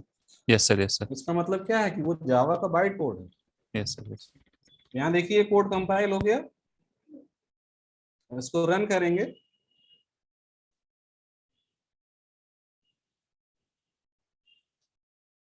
आ रहा कुछ वैसा ही आउटपुट, आया कि नहीं? आते के साथ खत्म हो गया यस सर। सर। अरे खत्म हुआ दिखा भी तो था, ये देखिए फिर से देखिए, आया ऑलमोस्ट। हाँ 20 मिली सेकेंड से फास्ट है। कंपाइल में टाइम इसी वजह से लग रहा है क्योंकि आपने ये जो लूप ऐसा लगा दिया। बट सर एंडलेस लूप तो ये सिस्टम के परफॉर्मेंस पे डिपेंड हो जाएगा ना? हाँ बिल्कुल, उसी पे हो जाएगा। ये तो टाइम के मिली सेकेंड से कैलकुलेट नहीं कर सकते इसको। अब उसके लिए आपको ये पता होना चाहिए कि आपका जो सीपीयू प्रोसेसिंग कर रहा है, ठीक, वो एक लूप इंस्ट्रक्शन को वन टाइम एग्जीक्यूट करने के लिए कितना टाइम लेगा, वो वैरी भी कर सकता है। ठीक है, तो आज की डेट में ये एक ऑप्शन जो आपका है ना, जैसे अभी देखिए यहाँ पर ये जो लूप आपने लगाया, इस लूप को प्रोसेस करने के लिए आपके मशीन पर एक कोई सीपीयू एलोकेट होगा। ठीक है, सिंगल सीपीयू ही इसको क्या करेगा, प्रोसेस करेगा। तो अगर आपने यहाँ 10 लाख पास कर दिया या 1 करोड़ वैल्यू पास कर दिया, तो उतने टाइम तक आपने उस सीपीयू को क्या किया, एंगेज कर दिया, तो उससे डिले जनरेट हो जाएगा कि नहीं मनीष? यस सर, हाँ सुन रहे सर। तो इससे एक टाइम डिले जनरेट हो जाएगा ना। Yes sir. बट हमने इससे कोई वर्क नहीं किया। बट ये नेक्स्ट इंस्ट्रक्शन मींस अपडेशन में जाने से पहले अब यहाँ पर वो वेट करेगा जब तक ये लूप कंप्लीट नहीं हो जाता। Yes sir. इनर लूप आपने कैसा बना दिया, बॉडीलेस। Yes sir. और उस बॉडीलेस लूप से आपने कोई ऐसी एक वैल्यू यूज कर ली लॉन्ग रेंज की, उतने टाइम के अकॉर्डिंग वो क्या करेगा, वहीं पर वेट करेगा। ओके तो स्लीप के बिना भी आपने देखा ये वर्क हो गया कुछ वैसा। ठीक है, ओके सर। हालात समझ आ गया। सर इस लूप के अंदर एक इमोजी डाल देंगे तो दिखता रहेगा सॉफ्टवेयर, डिस्प्ले होता रहेगा। लूप के अंदर इमोजी कहाँ रखेंगे, ये तो बॉडीलेस है ना, बॉडी तो है ही नहीं उसका। बॉडी बना करके सर उतना जितना देर लूप एग्जीक्यूट करेगा तो वही फिर तो emoji उतनी बना बार के वो आएगा ना, उतनी बार आएगा, उतनी बार आएगा ना। फिर सर कैरीज लगा देंगे ना उसको। यहाँ पर दिखा सकते हैं, यहाँ पर परसेंट के बाद इमोजी लगा सकते हैं। ठीक, इमोजी रखने का ऑप्शन देता है क्या सर? इमोजी जनरली होता नहीं है, जीरो की वैल्यू शायद देखेंगे आप तो इमोजी आता है कुछ ऐसे। सर ट्राई कीजिए तो। क्या इमोजी के लिए देखना पड़ेगा उसका सिंबॉलिक फॉर्म क्या है। ऐसे बहुत सारे इमोजी थोड़ी है आपके ASCII कोड में, एक है कोई कैरेक्टर। व्हाट्सएप से पूछना पड़ेगा। व्हाट्सएप से पूछिए, उसको आप यहाँ प्रिंट करा सकते हैं। ठीक है, ओके सर। ठीक है सर। तो फिनिश करें यहीं पर या आगे और डिस्कस करें? आज रहने दीजिए सर। आज रहने दें। सर फिनिश कर दीजिए सर। सर फिनिश कर दीजिए। फिनिश कर दीजिए सर आज। क्या फिनिश कर दें? अभी क्लास ऐसे सर। सर बोल हमें रहे लगा- हैं जावा आज फिनिश कर दीजिए। हमें लगा कंटेंट फिनिश कर। क्या ऐसे वर्ड मत बोला करो जो कंफ्यूज कर दे। ये बोल रहा है आप लोग, दो लोगों ने बोला शायद फिनिश कर दीजिए, इसका मतलब क्या होता है? Content finish. पूरा कंटेंट ओवर कर दीजिए। हाँ, क्लास फिनिश सर वही हो गया, रोको मत आने दो, रोको मत आने दो। हाँ, चलिए ठीक है, कल सुबह मिलते हैं फिर हम लोग। सर हमको स्क्रीन शेयर करना है, क्या? स्क्रीन शेयर करना आप बोले थे ना कि मेरा हाँ करवा ठीक है, दीजिएगा। शेयर कीजिए। ठीक है, अगर ओके। किसी सर की यहाँ पे प्रॉब्लम है तो शेयर कीजिए। हाँ सर मेरा भी एक प्रॉब्लम। चीज पूछना था सर, यहाँ हेलो पे सर। लॉन्ग की जगह पे इंट लिख सकते हैं, लॉन्ग की जगह पे? रेंज एक्सीड कर रहा होगा ये, तभी हमने यूज किया। ठीक है, सर परमिशन दीजिए ना। ये जो वैल्यू है ये देखिए हमने आई थिंक इंटीजर रेंज से ज्यादा दिया है। सर अगर इंटीजर रेंज का होगा तो चल जाएगा। ठीक है, सर कल कौन सा टॉपिक स्टार्ट होगा सर? कल से तो डेटा स्ट्रक्चर स्टार्ट हो रहा है ना। नहीं डेटा स्ट्रक्चर ट्यूसडे से, अभी हम शेयर कर देंगे शेड्यूल। कल फुल डे आपका यही रहेगा जावा। सर जावा ठीक से हुआ नहीं, डेटा स्ट्रक्चर समझ में आएगा? क्या चीज? मतलब जावा की वजह से डेटा स्ट्रक्चर में दिक्कत नहीं ना होगी? अरे क्लास ऑब्जेक्ट समझ आ जाएगा कल। ठीक है, क्लास ऑब्जेक्ट कल डिस्कस करेंगे, उससे ज्यादा नहीं यूज करना डेटा स्ट्रक्चर। अच्छा ठीक है। क्लास ऑब्जेक्ट कंस्ट्रक्टर मेथड, बस इतना आपको यूज करना। प्री डिफाइंड लाइब्रेरी तो यूज नहीं करनी उसमें। ठीक, उसमें केवल क्या यूज करना है, क्लास बनाना होगा, मेथड्स बनाने होंगे, कंस्ट्रक्टर की अगर नीड होगी तो कंस्ट्रक्टर, बस। उसमें तो सर इम्प्लीमेंटेशन। तो रेफरेंस वेरिएबल पर सबसे मेन वर्क आपको करना होगा, क्योंकि वहां पर मल्टीपल नोड्स फॉर्म होंगे। और फिर कल का टाइम यही रहेगा 9:30 to 6 full day. Yes sir. Sir data structure का डिटेल मॉड्यूल हाँ वो अभी शाम तक शेयर कर देंगे। ठीक है, ओके। या कल शेयर कर देंगे। सर हमको परमिशन दीजिए ना स्क्रीन शेयर का। एक मिनट, कल शेयर कर देंगे या फिर आज शाम तक। सर लीव कर जाए। हाँ, जिसको कोई क्वेरी नहीं लीव कर देंगे। सर एक क्वेरी है सर मेरे साथ। सर हाँ बताइए। सर वो असाइनमेंट वगैरह डेडलाइन क्या होगा सर, असाइनमेंट का जावा मॉड्यूल का? सबमिट कीजिए जैसे जैसे बनते जाएं। ठीक है, यस सर, हम एज सून एज पॉसिबल हम कोशिश कर रहे हैं सर।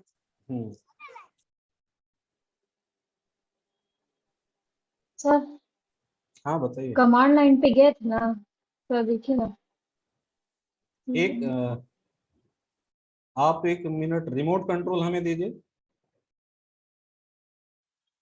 सर वो कैसे होगा? अलाउ कीजिए, देखिए एक प्रॉम्प्ट आ रहा होगा। हाँ okay sir, okay sir, okay कर दी कर दी कर दी कर दी। कर दिया ना, ठीक है। यस सर, देखिए। अब आप माउस से कुछ मत कीजिए। नहीं सर, हम हट गए।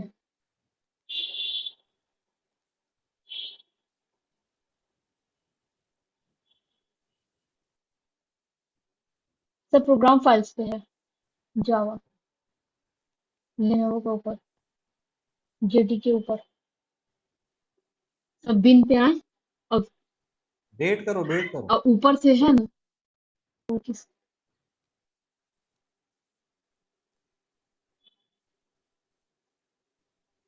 अरे कुछ मत करो भाई, क्यों कर रहे हैं? सर हम कुछ नहीं कर रहे हैं। चल तो रहा माउस। सर नहीं सर, हम तो इधर है, बोलिए तो वीडियो भी ऑन कर दे। ठीक है। हृदय सर। हाँ जी सर, अब कह रहे थे कि एग्जाम डोमेन वाला वो सर करना सही रहेगा सर अभी। कौन सा एग्जाम लो? उस सर सीआई वाला सर, ट्रेनिंग का। इधर की क्लास कैसे करोगे? वही ना सर। 1 मिनट रिकॉर्डिंग बंद करो।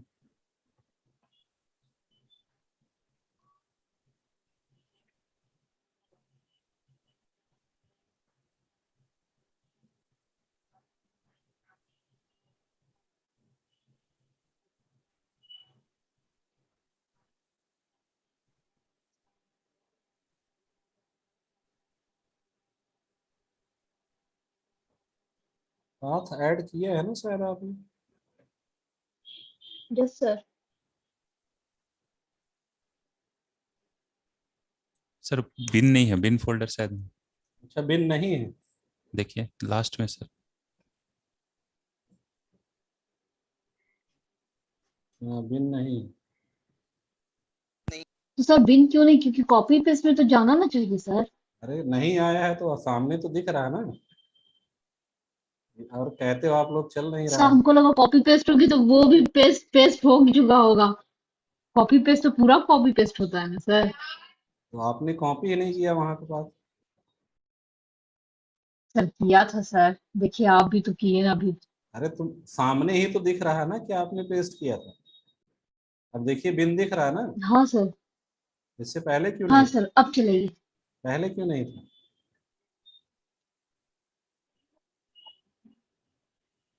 ध्यान नहीं दिए सर। ये सारे स्टेप तो बहुत इजी है, याद हो जाना चाहिए क्या करना।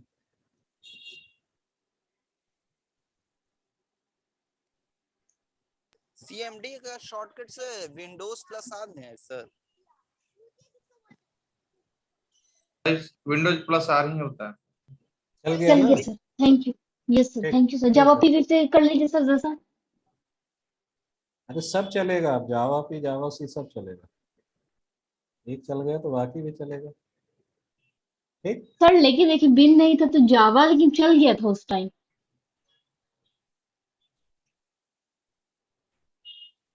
तीनों चल रहा है ना? यस जावा सर, इस वजह से चल गया थैंक यू होगा, सर। उसका इन्वायरमेंट उसको आपके इक्लिप्स आईडी से मिल गया होगा, ठीक है, उसका पाथ अलग बना होगा। Okay okay sir, thank you sir, thanks a lot.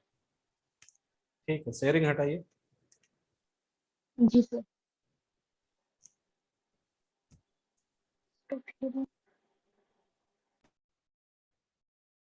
और कोई क्वेरी है किसी की?